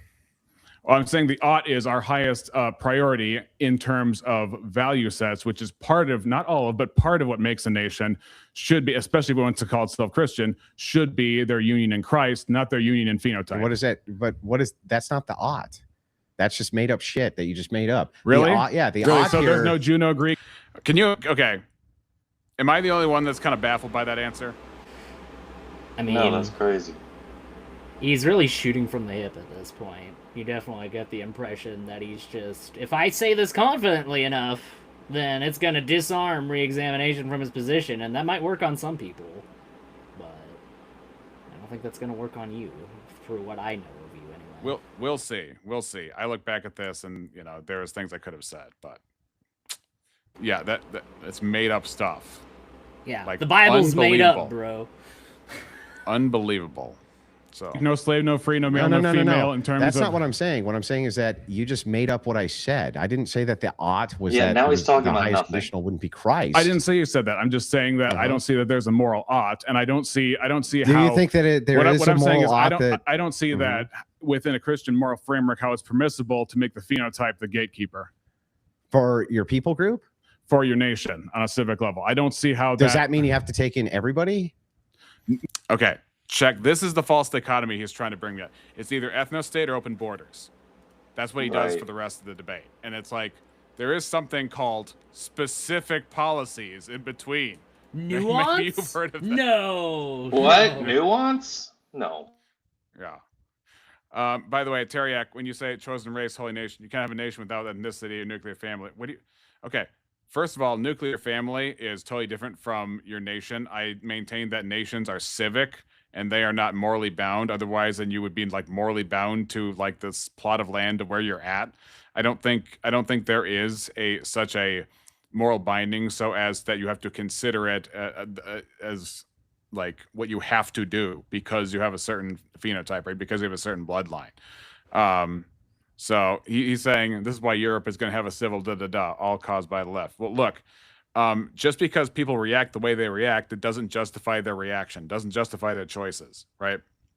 So I understand that you're going to have major problems when you have huge culture clashes of large numbers of foreigners coming in with their own value sets and their own civilizational expectations.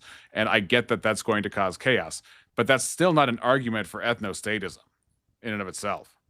Yeah, like Tarek says that you can't have a nation without an ethnicity. Well, there absolutely can be pluralism within national frameworks. Canada is a great example of that. We literally have a dual ethnicity built in to our entire constitutional framework, as well as the Canadian Charter of Rights and Freedoms. So the idea that all nations are based off of ethnicity in the singular sense is certainly not true. We definitely do have pluralism within the national framework.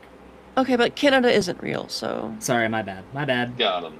I'm broadcasting from an ice sheet in the Arctic Ocean right now. Also, you're from Greenland. We're taking over. Just you wait. And if we're being honest with the text being referenced here from Peter, a chosen race, a holy nation, and if we're being honest with Galatians 3, we got to look at the context of what these apostles are talking about.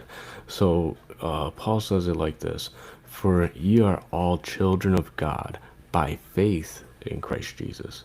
For as many of you as were baptized into Christ have put on Christ. There is neither Jew nor Greek. There is neither bond nor free. There is neither male nor female. Why? For you are all one in Christ Jesus. And if ye be Christ's, then you are Abraham's seed, and heirs according to the promise." So if we're being honest with the text that we're referencing here, this blend of Jew and Greek and bond and free and male and female only occurs in the body of Christ. Also, so it can't really apply to a nation state one way or another as a chosen race, nor as a blended one, because this is very distinct for the body of Christ. Also, given Andrew Wilson's entire ideology, that being orthodoxy, he would ascribe to that of theosis, which essentially states under the Orthodox framework that one ought become as close to Christ as one physically can within their human limitations within the span of their lifetime. And within that statement, there is neither Jew nor Greek, bond nor free within the eyes of God. It's not even a matter of saying, well, if you go against that, then that's not a big deal. No, it's a sin. Because you're going against what God wants for the framework of the world that you live within. You're actively saying, no, God's wrong about that. Actually, in my interpretation of things, there is Jew and Greek. There is slave and free. And it's very clearly been stated that that's not the case. So... Well, he's not allowed to interpret anyway, because supposedly he's got this Eastern Orthodox thing going on where they're not allowed to interpret. It's usually what he uses anytime somebody tries to interpret anything. It's like, oh, I'm not allowed to do that. Right, you're not a priest. Maybe that's what he meant by "you made it up," is because you're Protestant, therefore I win. It could be. I'm more trad than you, bro. My church could beat up your church. Your church beats up your... Anyway, your own church all the time. All right, I was going to say, so Benjamin Michael was on Inspiring Philosophy's live stream as a co-host for an apologist kind of stream. And what was interesting is I look at Benjamin Michael's channel, and he has a JQ video as one of them. And he attributes them to being like the majority influencers in communism, which whether that's true or not is completely inconsequential. So I bring up the idea in the super chats. Okay, so what does it mean? How does that matter somebody's lineage as far as, what they, how's that tied to what they do? And first they were confused. And then I was like, okay, I'll just make another super chat. Like, why are you making videos talking about like certain bad Jewish people? Like, why the focus? Why not just bad people who have a certain ideology? And he's like, one of the answers he gave to that was not just because, it's an objective fact of history. Why not? Why not talk about history? He also said, my saints did this, so I want to be like my saints. So apparently within the Orthodox Church tradition, there is a focus on the Jews as far as find bad Jew, talk bad about Jews. That's crazy. I guess that explains a little bit why all these ortho bros tend to be like that. I guess. Enough of them. See, not orthodox as a rule, but ortho bros specifically. I just as a quick response to Teriak in the chat, the left is giving the ethnos their justification. They're enabling this. They want non-nationalists to vote in elections. You say it isn't a binary, but when one side wants open borders, what do you think the response will be? Well, I think that open borders is kind of being used as a bit of a misnomer there. It's open borders in the sense of free trade. Under free trade, does that mean that every commodity being traded is literally free? Of course it doesn't. That's not what open borders means. No, I know. I'm literally making the point that that's not what it means. Definitely. What did he say? I'm saying that open borders does not mean that anybody can just freely walk into any other country at any other time. The same way that free trade does not mean that every commodity being traded on the market is free. There's more nuance to it than that. Okay, that makes more sense. Just relative, not absolute in its language. I mean, absolute sounding in its language, but not absolute meaning in its language. That's no. I'm saying is where's the threshold? Why is the criteria phenotype? That's the question. Well, hang on. Where's the threshold here? Okay, what do you mean? When the threshold should be shared values, obviously. What's the criteria? No, what's the threshold? Isn't that kind of the same question? You're just putting it back in my lap. Part of it. Obviously, you can't have people that in your country don't speak the same language. That automatically makes all sorts of problems and things like that. Are you allowed to prefer where you live? I'm not saying that Uncle Giuseppe can't come from the old country and live with his English-speaking family. What I'm saying is, if you bring in a bunch of people who don't speak the language and don't have anything to contribute because they can't communicate, then it's going to be more of a burden than otherwise. Obviously, if they have, even if they're really smart people, but they can't speak your language, then they can't communicate with you to impart their information. But I'm saying overall, and also language divides cultures as well because of those communication barriers. And any communication barrier, whether it is, what would you call it? Just even if it's like antagonism or jingoism of any kind or racism, that's gonna act as a barrier. Your language would also act as a barrier. But I'm open to anybody who has a comment on that as well. Yeah, everybody else. Shut up, Aiden. I'm just trying to make it so there's not dead air, Zil. My bad. I wanted to make a distinction on behalf, well, maybe not on behalf of Teriak, because maybe he won't agree with me here, but Europe and North America are subtly different in our framing ethos. So, is there a link? Oh, sorry, you weren't finished. I'm sorry. I'm telling you this full panel. There is some sense of ethnic enclave as a precursor to country that is baked into a lot of the European ideals. And we chose a propositional approach that was separate to that. So I don't know if that's what Teriak is pointing to, and that might be the distinction and misunderstanding that we're having, is that, again, it goes back to, is it okay if they do it? Personally, I would say yes.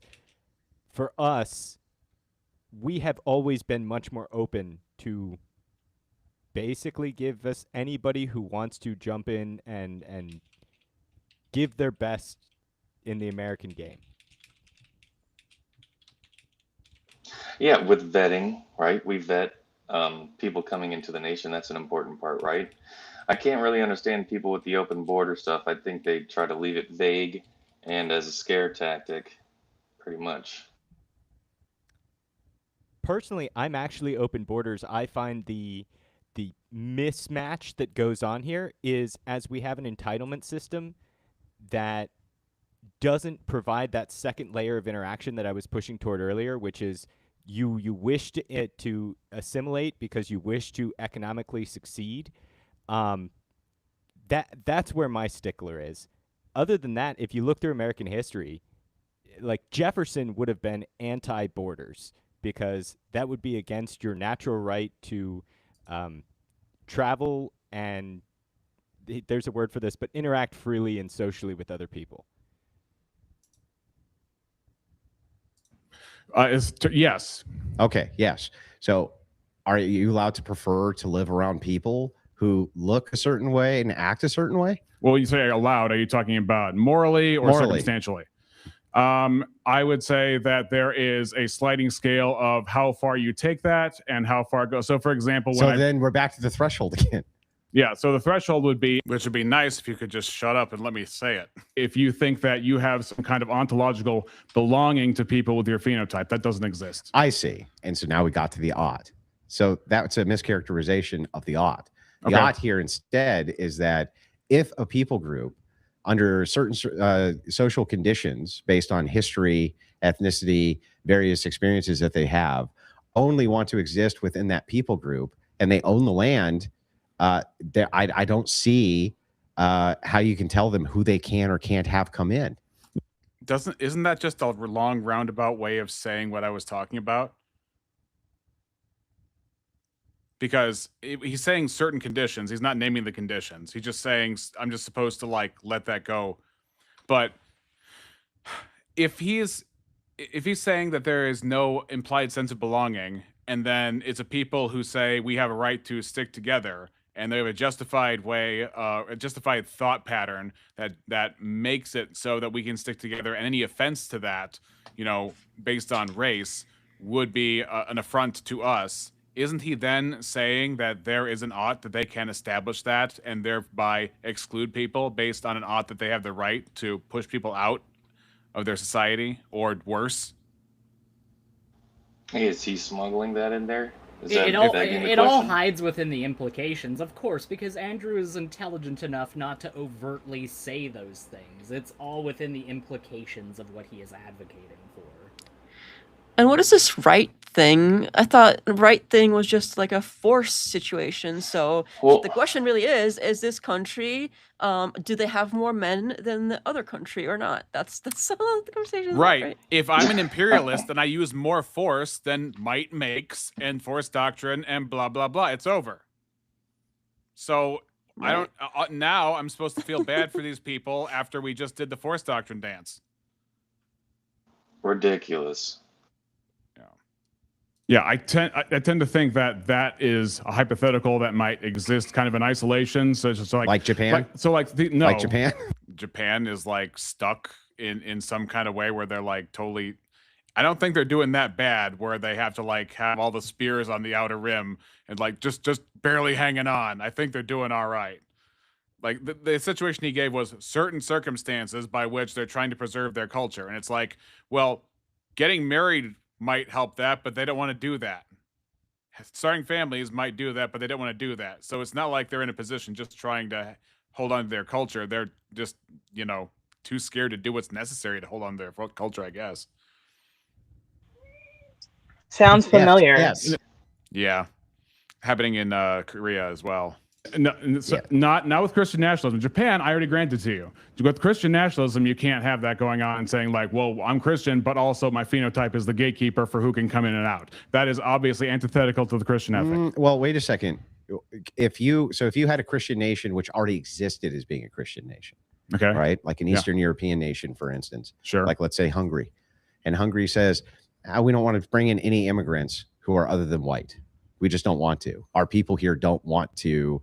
Have people groups come in that aren't us. Rather, we want domestic policies which increase our people group. How's that antithetical to Christian ethic? Yep. Is it a Christian thing or a white thing? Because he keeps putting those together. But how does conflation is the move? I'm saying if it's a Christian nation, it doesn't involve Christ is at the top, and then we can just say that, and then some of Christ's principles we can just throw away if we have Christ in name only at the top, and then ethno-state is number 2, and then I don't know, military, is number 3. I don't know. He seems to be trying to have it both ways and act like I am the illogical one.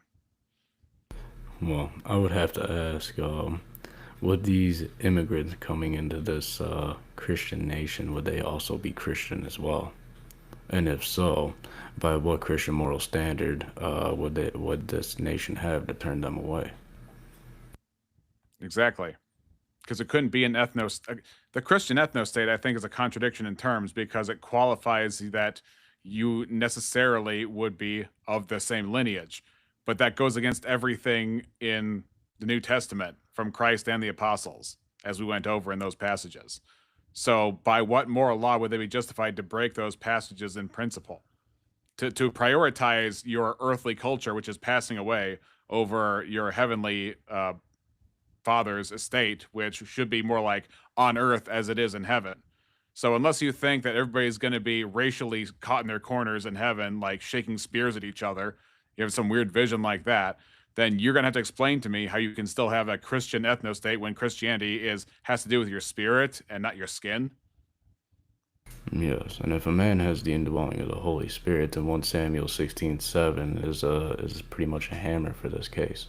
For the Lord seeth not as man seeth, for man looketh on the outward appearance, but the Lord looketh on the heart. And this goes for all Christians. We should emulate this. We should not look at the outward appearance of man, but we should look upon the heart. And as soon as a Christian stops doing that, then they're no longer emulating Christ. They're no longer taking up their cross and following him. Instead, they're following the flesh. And Paul gives us a very clear warning about walking in the flesh and walking after the flesh as versus walking after the Spirit. But so has Andrew tried to ground this in Scripture at all yet?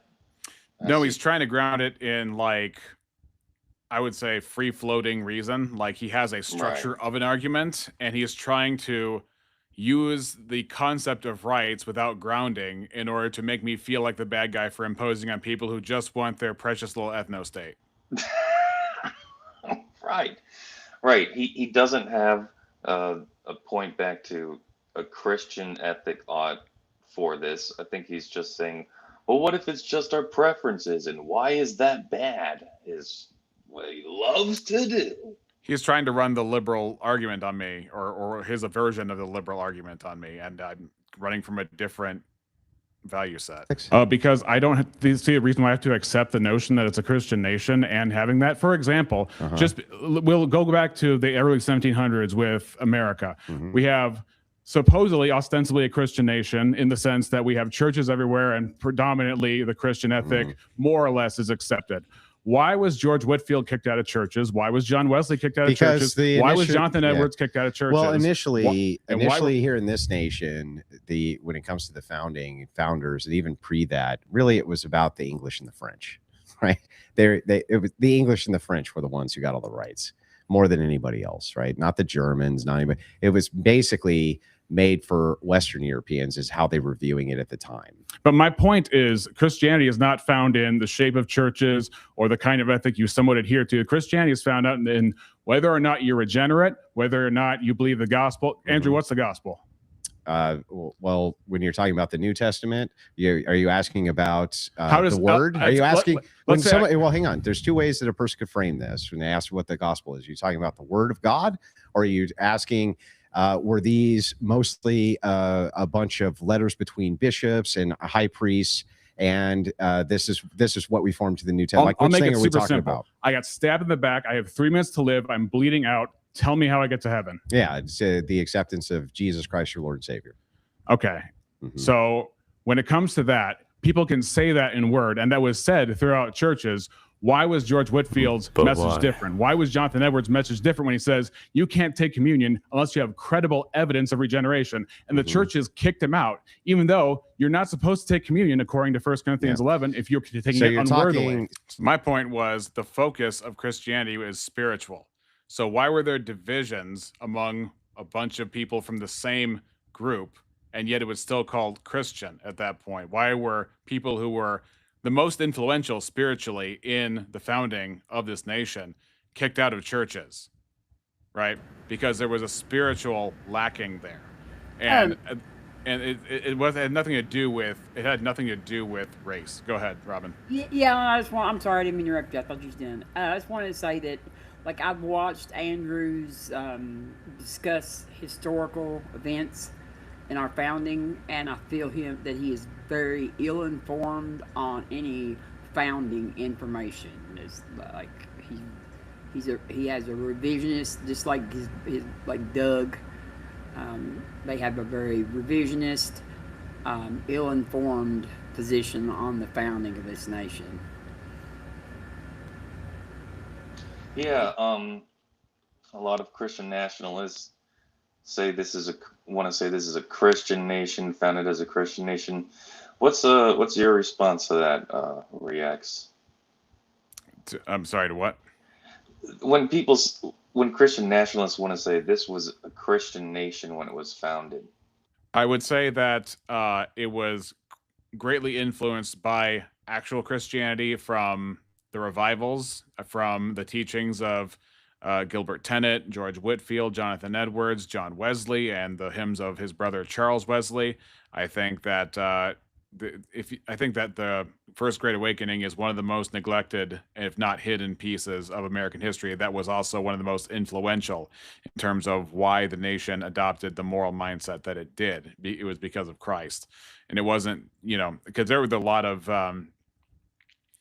there were also a lot of not Renaissance. What's the word I'm looking for? Enlightenment thinking at the time as well that was competing for space. And so that was a major shift, I think. And the American Revolution was different in its ethic, certainly from the French Revolution. Yes, but like, who would you say, like, our founding fathers? Like, I would, you named off these other people. I would say that Thomas Jefferson, who drafted the Declaration of Independence, and Alexander Hamilton, and yes, that's on a government scale. Okay. I'm talking about on a cultural scale. Well, I know, but like founding the nation, like a nation, like our nation, that's the founding of our nation. Sure, well, but my cousin signed a Declaration of Independence. In fact, he was the only clergyman to do so. His name's Reverend John Witherspoon, the Presbyterian. Yes, Witherspoon. Yes, Witherspoon was one of our founding fathers too. Yes.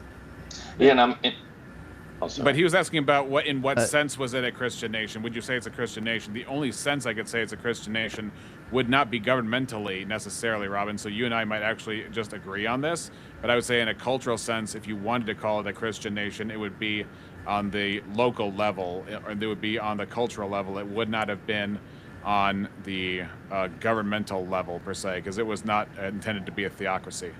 And that's a very important point. I don't know the percentage, but like various signatories to the Declaration of Independence were like deists, or I think some of them were even agnostic to atheist, right? Like I know Ben Franklin, I think, maybe not at the time he signed the Constitution, but closer to his death, wasn't he pretty openly agnostic? He could have just been a deist. A lot of them probably were, but 98% of the population at the time of the Revolutionary War were Christians.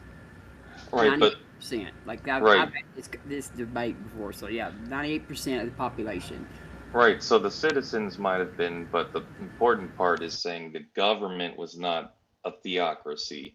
No. Christian nationalists want a theocracy, and they make the argument, well, this is a Christian nation from the start, so why don't we just do what we started with? Theocracy. My problem with the theocracy is which denomination gets to make the rules. Exactly.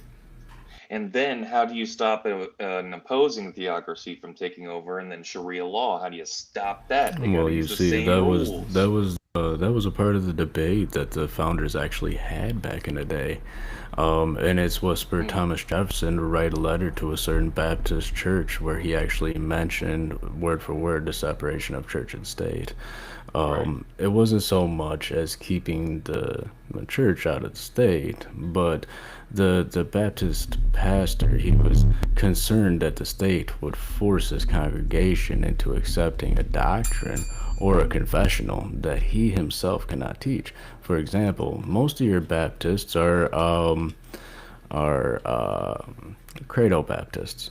They say you can be baptized as an adult. If you were baptized as a baby, you can be rebaptized again as an adult. I'm a Presbyterian, so I'm a Paedo-Baptist. I say we baptize them all, big or small.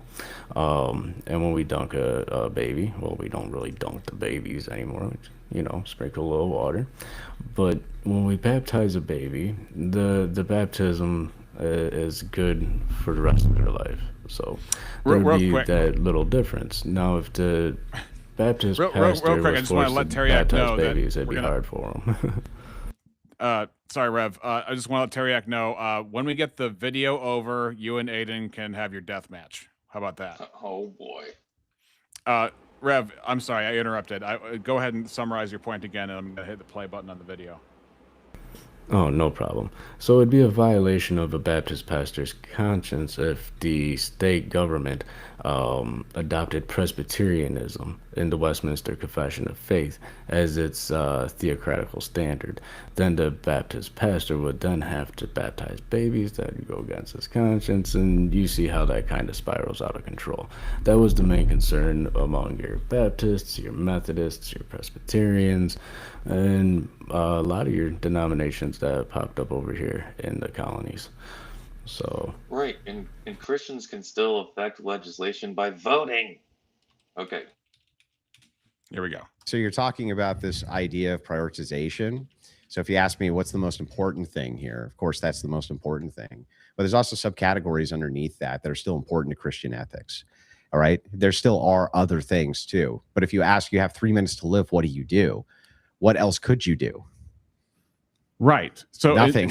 No, not nothing. Not what nothing. No, the gospel is to repent, meaning distance yourself between yourself and sin and believe. You don't do that through self-improvement. The only way that you can do that by repent is relying through the acceptance on the sacrifice of Christ. of God. The only way you can do that is by the acceptance of Christ, your Savior, to repent. Well, many people say they do that, but it doesn't mean anything. Yeah, many people say but that's all you can do in the 3 minutes. But that aside, I still don't understand what that has to do with how you can have a Christian nation and the people want to prioritize selection of their own people if they own the land. Because I am talking about from the very beginning, how does it crisscross with Christian nationalism? Even if I grant you that other people can have an ethno-state, if it is true in Acts 17:30 that God commands all men everywhere to repent, then even if I grant you some kind of understanding of ethnostatism, your ethic still must be a Christian ethic if you want to call yourself Christian. And therefore, if all men everywhere should repent, it is clearly unjustified if Christian ethics exclude the possibility of ethnostatism being morally justified. I know I said a mouthful there, but basically it's like if Christianity is true, ethnostatism is wrong. That's the simple version of that. Right. And okay, it made me think of, well, wouldn't that harm the Great Commission if Christians were rejecting people like that, right? The Great Commission of sharing the gospel. Well, it just depends on how you run the government, because I think you can have closed borders and that would not be racist, because you would be it wouldn't, like, it would be closed to everybody of every stripe, so it wouldn't matter at that point. But yeah, okay. Yeah. Why? That's not in any way prohibited in Christian ethics. If selection of the people is phenotype and that is the only unilateral analysis of who you're letting in and not, and you want to call yourself a Christian nation, you're not doing it on Christian terms, because before Christ, as long as there's no other barriers that have any real significance, there is neither Jew nor Greek, slave nor free, male nor female, for Christ is all and in all. So wait a second. So then I don't understand. How can you say that there can be a barrier there at all between letting a person into your nation based on the fact that they're not a part of your ethno? Well, I already told you. See what it does again? It's the open borders versus ethno-state false dichotomy. Nothing in between. He does it again. It's very obvious. B.S. Lewis votes for Mormon nationalism, which would at least not be ethnic if you're not using the classic version, which, well, they, anyway. Yeah, they excluded black people up until like the 1970s, mid-70s. So, for example, let's say they have a criminal history. Let's say they don't speak your language. Let's say let's say there's too many at once or something like that. Obviously, the numbers are another consideration. There's a ton of practical considerations for who you want to. So what about the fact? What I'm saying is, if you want to call yourself a Christian nation, if the univariate analysis is what phenotype are they, it's antithetical to Christian ethics. But that's not the first conditional. The first conditional would be the acceptance of church, governing body, the acceptance of Jesus Christ as your Lord and Savior. All of the Christian ethics you would still be following. All you would be doing is making a preference on who can live on your privately owned land. That's not antithetical. When you say privately owned land, you're not talking about the nation. You're talking about the nation is privately owned land. Yes, it's not publicly owned land. No, well, okay, the public is it's a conglomeration of private citizens, right? Well, I want to figure out, because semantics are important. You check that out: public, private, tomato. Wow. Semantic games. This is the same guy who says semantics are important, and then he does that. I would say sovereign land. a nation's sovereign land would be more suiting. I think it was yeah, but. Thank you, Big Bad Mama. I'm more critical of myself in this than you are. I guess you know, but this does seem embarrassing for Andrew, for what it's worth. Good. Sure. So, do say often there's public land, there's private land. Yeah. Your So house who's the public here?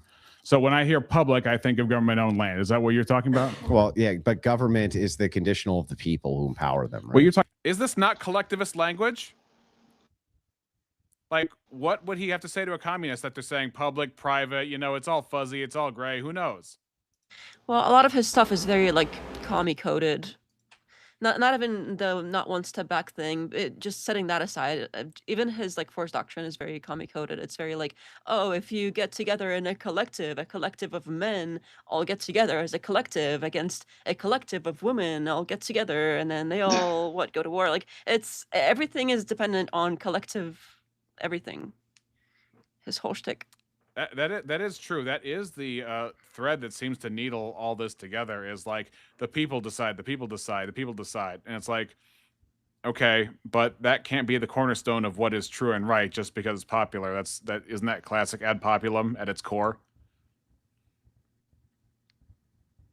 I also don't even think it like I think typically like this point matters insofar as it makes Andrew Wilson look silly and stuff, but he's playing kind of some silly games, but like you brought up earlier, like I think the big issue, regardless of whether it's the public, the government making the decision or people making decisions about their own private land, like the problem is the univariate analysis based on the phenotype, right? Like that is, I think, kind of regardless, you should care about that part, right? But right, got him, sucker. True. But he wants to wiggle. Unfortunately, Rex, okay, due to unforeseen employment, okay, well, I say unforeseen, but unforeseen at the time, I accepted this invite, but I've had a job for a few days now. I do need to keep my sleep schedule on a normal-ish thing here, so I do have to drop out, but I will be watching you on my phone as I fall asleep, so know that as you continue speaking. But I like being here, and it's yeah. I'm not like a Christian, so it's interesting to hear some of the more biblical arguments against nationalist stuff because that's not typically what I do. But I appreciate you having me on. Yeah, and I'm not on the left, obviously, but I think there is a middle that can benefit from eschewing its extremities. I think that between the rational right and the rational left, we could get rid of the freaks on the either side that go to extreme places. I think there could be a common goal for a rational discourse in politics again being the norm instead of this accelerationist crap that we're going through on both sides. Hopefully I'm trying, brother. I've been arguing with a lot of socialists recently, so I appreciate it. I will we'll talk soon. BS says I fall asleep to Rex all the time. Well, thank you. That means every night, BS, you have to come to my channel because you're absolutely addicted and you can't get any peace without hearing my voice. So glad to hear it. Teriak, if you're still out there, I'll send you the link soon. We're going to be done this debate in a little bit. Talking about where you live, so I'm thinking of land. Oh, I'm hearing somebody's rain shower in the background. Who's got? Is that my fan? I'm sorry. It's really warm up here right now, so. Yeah, I'm trying to keep those tough Canadian dying. summer. I'm kidding. They really are, dude. You'd actually be pretty surprised. Speakeasy is Canadian, as you know, and he's down in Texas right now, so he's getting hit real hard. But oh dang. Yeah, so if the people there collectively, as a classic right winger, I just want to say, if everybody's collective about this, then we're Christian and right wing folks. They publicly all own the land together. Say, I want to live, and that would be public land. Why does it look like he's hugging a really big fat guy? Just like that's just not public anymore. No, well, okay, the public is it's a conglomeration of private citizens, right? Well, I want to figure out, because semantics are important, as I do say often. Yeah. There's public land, there's private land. Yeah, so who's the public here? So when I hear public, I think of government-owned land. Is that what you're talking about? Well, yeah, but government is the conditional of the people who empower them, right? Well, you're talking about where you live, so I'm thinking of land. So yeah, so if the people there collectively, if they publicly all own the land together, say, I want to live, and that would be public land, Are you talking right? about like a commune?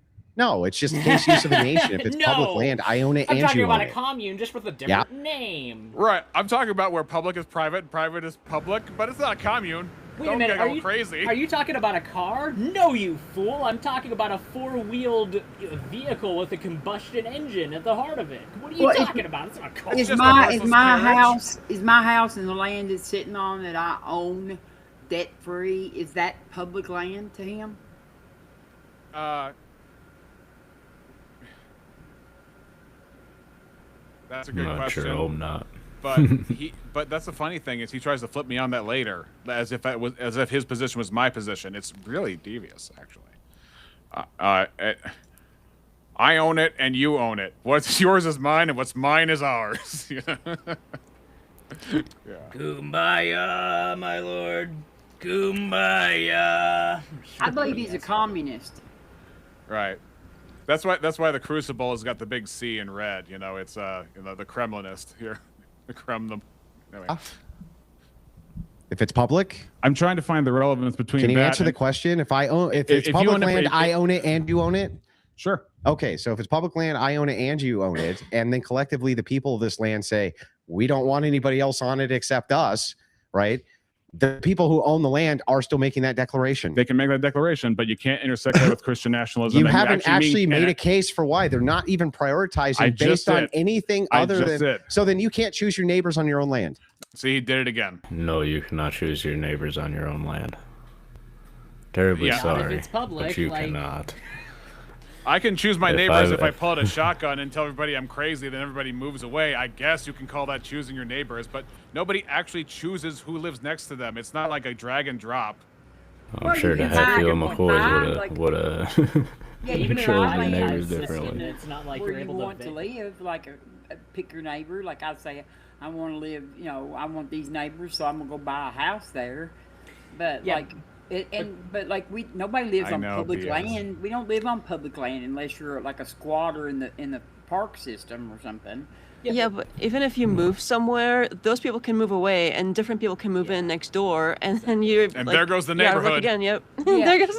That's right. If I own 10 acres of beautiful land somewhere in a rural area, and then somebody decides to buy 10 acres right next to my 10 acres, there's nothing I can do to stop that purchase because I don't own that 10 acres outside of my 10 acres. That's right. And if I try to make somebody not buy that property by force, well, guess who's going to jail?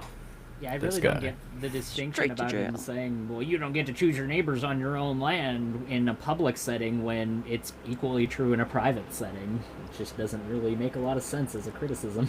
Yeah, do nations get to choose their neighbors? I don't have any neighbors. Nobody would have chosen. Even on like public property, for example, like a park, right? You go to a park to have a birthday. You grab some public benches and one of those crappy little barbecues, and you're sitting there and you're having your little birthday party. But then another group of people come in and occupy the tables and barbecue grill next to you. Can you rightfully tell them, hey, I don't want you here, go away? Or can they likely do the same to you?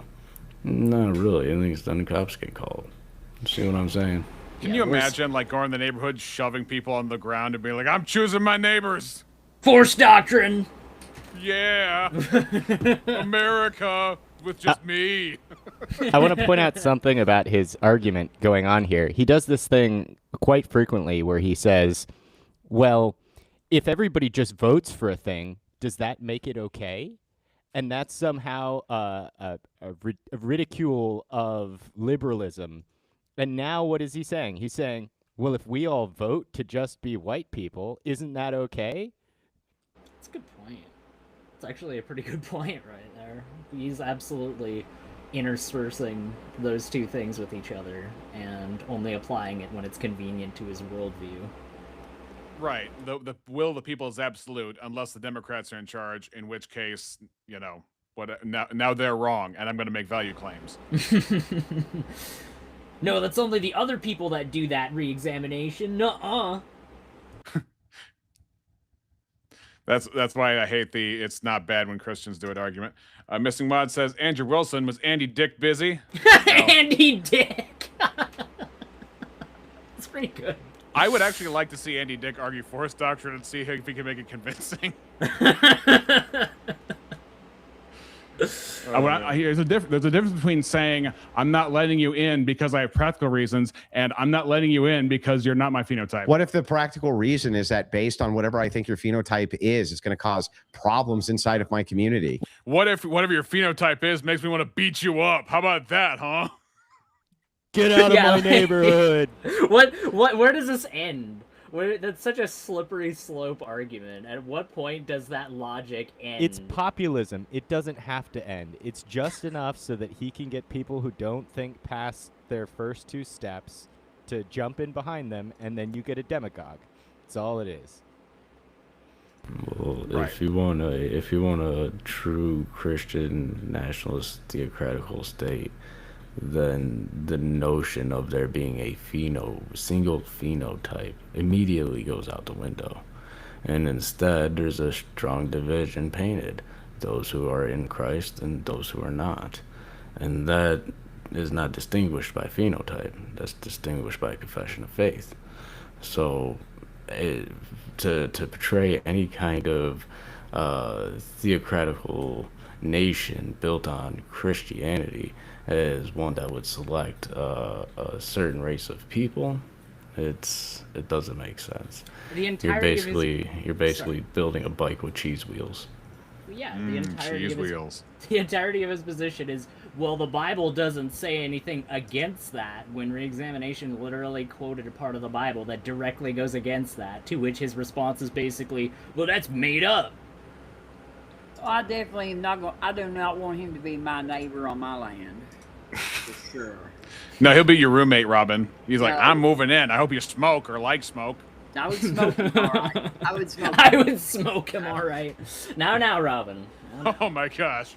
Hope you like the Second Amendment. Is that where you're going next? Smoke him like a blunt. It's there to protect the first. No comment.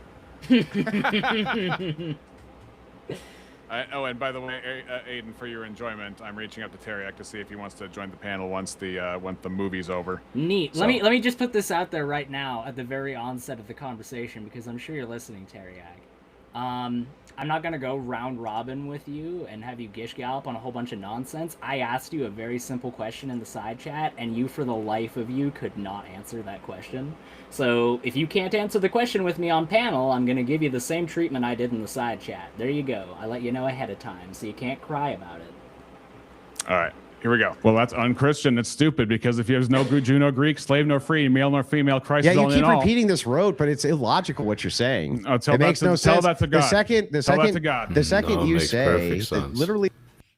See, yeah, he does this bare assertion of confidence. From Galatians 3 that Christianity is its own ethnicity, because we are Abraham's seed and heir according to the promise. Correct. So therefore, anybody who's Christian are all a part of the same body of Christ. That's why we call each other brothers and sisters. We are literally one big family, regardless of the color of our skin, where we came from, what languages we speak. So, I don't know. It makes perfect sense, Andrew, if you just read the book. Where's the contradiction? Yeah, so apparently he is expecting me to believe that there is some sense that there can be racial division and not racial division at the same time. That we can have a brotherhood that can be divided by race at the same time. a brotherhood that transcends race, but also can have the option of limiting by race to have like peace and unity and all that stuff. And it's like, even if you wanted to make the case that it is statistically and pragmatically the most natural and most tended towards internal peace in a nation, all that tells me is how bad people are, not how good ethnostates are. Yeah, and how he doesn't understand what logic is. Because, like, it's illogic. It means so it must have a contradiction. And where is the contradiction? Like, I wonder if he thinks original sin is only in a particular group of people, or is it an all humanity kind of thing? Because that seems like it would answer a lot of questions here. Sorry, I'm monitoring chat a little bit. B.S. Lewis says, "Tell it to God isn't the flex we think it is," even though I'm referencing inspired scripture, which that breaks down the barriers. So the entailment of that would be against ethnostatism. So I don't know what B.S. Lewis is smoking, but go ahead, Chipingo. Well, I'm just asking, does Andrew here see two different classifications, or maybe many different classifications of fallen man? Well, it depends on, I don't know. There are racists out there who think that some races are morally superior to others, just even on a spiritual level. One such guy's name is Corey Mahler, who had a debate with James White on whether or not a black person could be sanctified spiritually as much as a white person, and he said no. It seems a little wild to me. I mean, I might not be of the faith, but it seems rather universal that the being man and therefore biblically speaking subject to God, that wouldn't have these arbitrary distinctions. Yeah. I mean, and that's all over scripture, really. So yeah, God is impartial. That's said numerous places. Correct. And even in terms of like Romans chapter 2, Rev, like you'll remember it talks about, heck, I'm going to go there right now because that's very useful.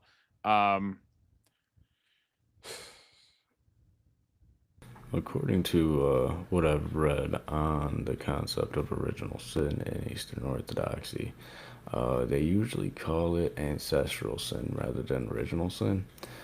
Basically, humanity inherits from Adam like mortality, corruption, and a inclination towards sin. But they don't inherit Adam's personal guilt as though each person committed his act.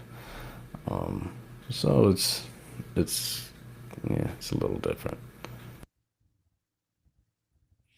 Yeah, I'm looking exactly for Romans chapter 2 because it talks about towards the end. So Romans 2:26. So if a man who is uncircumcised keeps the precepts of the law, will not his uncircumcision be regarded as circumcision?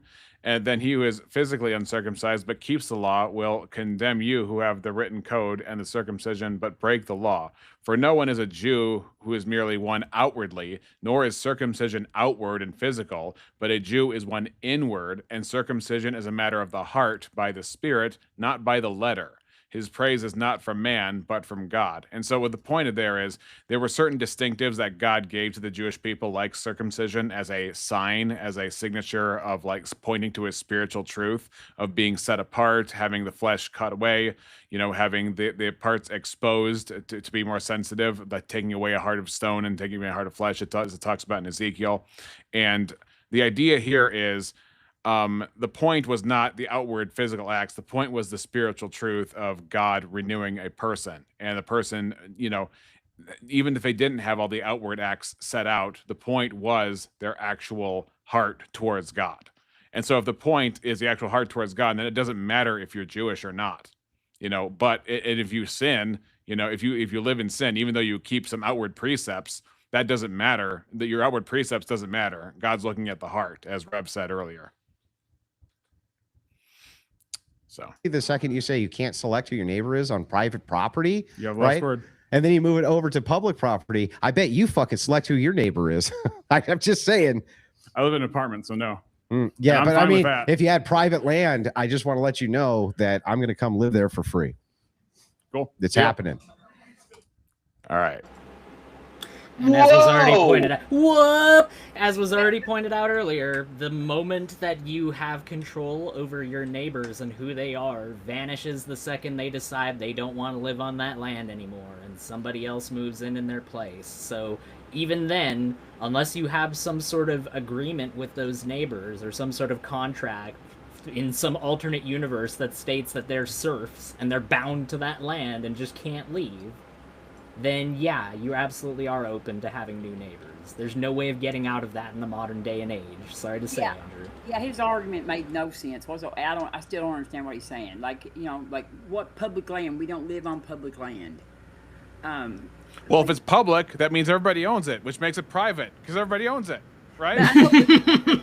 public land, like in the Park Service, like in our national parks, like around the square. They don't let people sleep at the courthouse in my county. I don't know what about that, but like. Come to Illinois. And if he wants to be my Jeez. neighbor on my land, he's going to find out that no, he's not going to be my neighbor on my land. He might buy the lot next to me, and I can't do nothing about that, but he will not be my neighbor on my land anyway.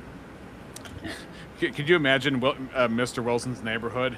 Oh, it's a finally day in the neighborhood. There's only white people hanging around my wood.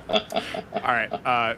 Now, again, he didn't say that, but my gosh, did he grease the skids for that in this debate. I'm going to share something else, though, because I think it's a little sus, if I can borrow some vernacular from the youngins. But you did good. You did good. You did do good, I gotta say. You did quite well Yep. in re-examination. Oh, well, thank you. I was looking, I was like, man, I could have done this, and I could have done that, but... Everybody's got those shower thoughts, though. Everybody Oh yeah, thinks it's of always something that they easier to can- look back and say I could have done this better, but. Before Yeah. you jump on, and I want to jump on the bandwagon, you actually did really good against Wilson. That's admirable. There's, Thank you. He's constantly pointing against the progressives, but there's a progressive version of what he's arguing for that they would totally be about, and the term is gentrification, which the idea behind gentrification is that it's bad that people don't get to maintain their own neighborhoods because other wealthier people are moving in and taking over, and therefore the government ought stop Wealthy people. from buying house. I've never really appreciated the argument, but it's 1-to-1 with what he's arguing for. Because it's like some felt threat by a community that therefore they have to go for, as Stefan Molyneux would call it, the gun of the government in order to stop what otherwise would be permissible. But He's saying you should have the option to tell who your neighbor is going to be for whatever reason. Now, for gentrification, it happens to be like wealth or race or some kind of thing. But for him, it's also about race. So how is it any different? No, but he's not a racialist, don't you know? Well, I mean, I think though what he you're just talking makes all their about arguments for them and when- beta tests them in case they need to go toe to toe in the future and take over the right. I think Yeah, what you're he's just, talking he's about just is devil's when- advocate.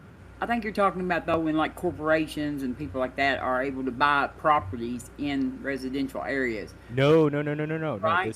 This is specifically about low-end neighborhoods that are slowly but surely, because the land is cheaper than other places.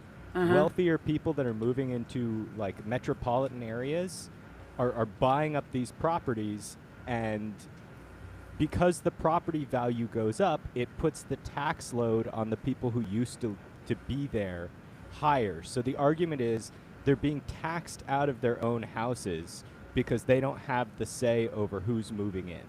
All right, one sec. We got Teriak in the back, but before we do that, I want to play. Right. I'll let Teriak in, but before you and Aiden kill each other, I want to play this clip. You hear me, Teriak? We're gonna play this clip first, all right? Yeah, hold the swords for one moment. All right. Here we go. What's up, boys and girls? I only got about 30 minutes, though, to be fair. Teriak. Oh, thank goodness. Thanks for jumping on. We will start the 30 after this clip. You ready? I think he's on a lag. Yeah, no, I'm ready.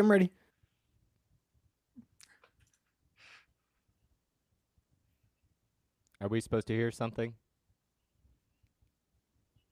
Are you not hearing anything? Nope. Oh, shoot. Okay, hold up. Hold up. Same, but different. Same, but different. Okay, Brave tab. Also share tab audio. How is this possible? Yeah, that should be it. Thanks Okay, for letting fine. me in, Rex. I'm gonna go. Okay. Robin, Hey, take please. care, It's only Robin. 1 minute. It's only 1 minute. I want you to hear this. All right. You gotta be here for this, Robin. Still nothing. No audio. Rex Can you does download clips. the? He's Can got you it. download? clips. Can you download the video and serve it from local like last time? Yeah. Wait, I did actually. I sent You the Andrew Wilson video was on Rumble. I mean, I guess I could upload it right. to Rumble or YouTube or something. That was in a tab. Can I watch it on YouTube? Not yet. But if you gotta go, Robin, go ahead. I'm I was gonna. just gonna be out here before Teriak and Aiden started debating. But thanks for letting me come in. Yep, absolutely, Robin. Have a good night. Good job. Take care, Robin. Thanks. Thanks Nice for being here. Bye, sucker. God bless, Robin. Bye, sucker. See you, suckers. All right. Well, I'm not gonna And stop on you. Robin's note- Teriak and Aiden, why don't you guys just kill each other, okay? Let's go, baby. Okay, Bye, so here are bye. some policies from the DSA platform, right? End ICE detention and deportations and punish federal agents' brutality. Legalize migration. Grant amnesty for all immigrants, regardless of status. Provide a path to citizenship for all permanent residents to end visa caps and quotas.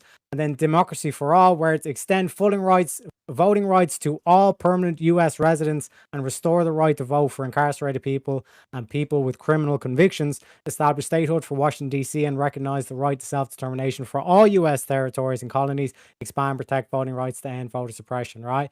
That is the from the DSA official platform, right? Some prominent candidates, to get to your question, fuckface Aiden, of who's DSA? They're just a small system and all this kind of shit, right? Rashida Tlaib, AOC, Bernie Sanders, Zoran Mamdani are all DSA. So just to act like this is just a small platform or in the Democratic Party or they're not affiliated with the Democratic Party is lies. And then furthermore, to my question, if the Democrats on the left are playing footsie and all this shit with the communists and the socialists and all this kind of shit, why wouldn't you expect the right wing to say, okay, we're just going to start playing footsie with the Nazis and the white supremacists? If you're there allowing a hammer and sickle to be flown in your crowds, why should we not allow the swastika to be flown in our? All right, you're going to allow me to respond? Whoa. All right, so to respond to your points, the idea that Bernie Sanders, Rashid Tlaib, AOC, as individuals are also affiliated with that party, somehow means that the Democratic Party as a whole is officially affiliated with that party is a false equivalency, because individuals can hold memberships within multiple parties simultaneously does not mean that the Democratic Party has any official affiliation with that party whatsoever. The fact of the matter, ladies and gentlemen, is that the DSA does not have any official affiliation with the Democratic Party. And when he brought up AOC, I found that to be rather interesting. And the reason why I found that to be interesting is because AOC has a history of bending to the Democratic Party when it comes to any pressure being applied to her whatsoever. In 2019, she made a tweet stating that she was criticizing moderate Democrats, to which Nancy Pelosi went to her and said, if you've got any problems with the Democratic Party, you come to me. You don't make a big tweet about it. And she ended up caving. When it came to her advocacy of the Green New Deal, she utterly caved when Nancy Pelosi presented pressure toward her in order for her to back down on that, and she caved. So the idea that AOC is some hardline member of the DSA is an absolute joke. She's a dyed-in-the-wool Democrat. She ran under the Democrat platform. No, hold on, I let you finish. No, hold on, hey, fuckface, I let you finish. You're proving my point so right you're not now. going to let me The fact finish. that you downplay all this far-left shit that goes on with the Democratic but Party I let you finish. is Why is that, hilarious. Teriak? You're Why didn't you let proving me my finish? point. No, I'm You're just proving my asking point you a 'cause you're just question. Why regurgitating the couldn't same you let thing. me finish? AOC is not part of the DSA. No, I'm not DSA is some regurgitating minor the same party. thing. You're No, I never proving said my the point. DSA is some minor party. I Just never look at said that at Wikipedia- any point in look at time. the I never Wikipedia said article. that. I literally What never does it say said on the that at Wikipedia any article? point in time What whatsoever. does it say on a When Wikipedia did I say article? What that? should you I can describe mute you yourself both as? if you want. I can mute you both if you want. Okay, look. Let's take a break. While we have as many panelists as we do have left over, just take 1 minute and listen to this. And then Epstein was good, and you're just we can hear it. believe this bullshit about me because it wasn't even true stuff. It was. Well, then I guess ultimately, once again, in this particular arena, Fuentes was right, huh? Whoa. Yeah, chalk another one Yeah. up for Nick, I guess. Yeah, I guess you got to chop another one up for Nick because he did put out the warning that this guy was a fucking backbiter and that the second he saw a political opportunity, he would strike. But I've been nothing but very kind to that man. I've literally retweeted him. He's invited me on his show. I said, when I get an opportunity, I'll go on your show. I've been extremely kind to him. And now he just moves right in the fucking bed. Dude, these fucking people. So, Andrew, the thing he said, he said, what hits harder than an olive jar, proving you can have a hoe phase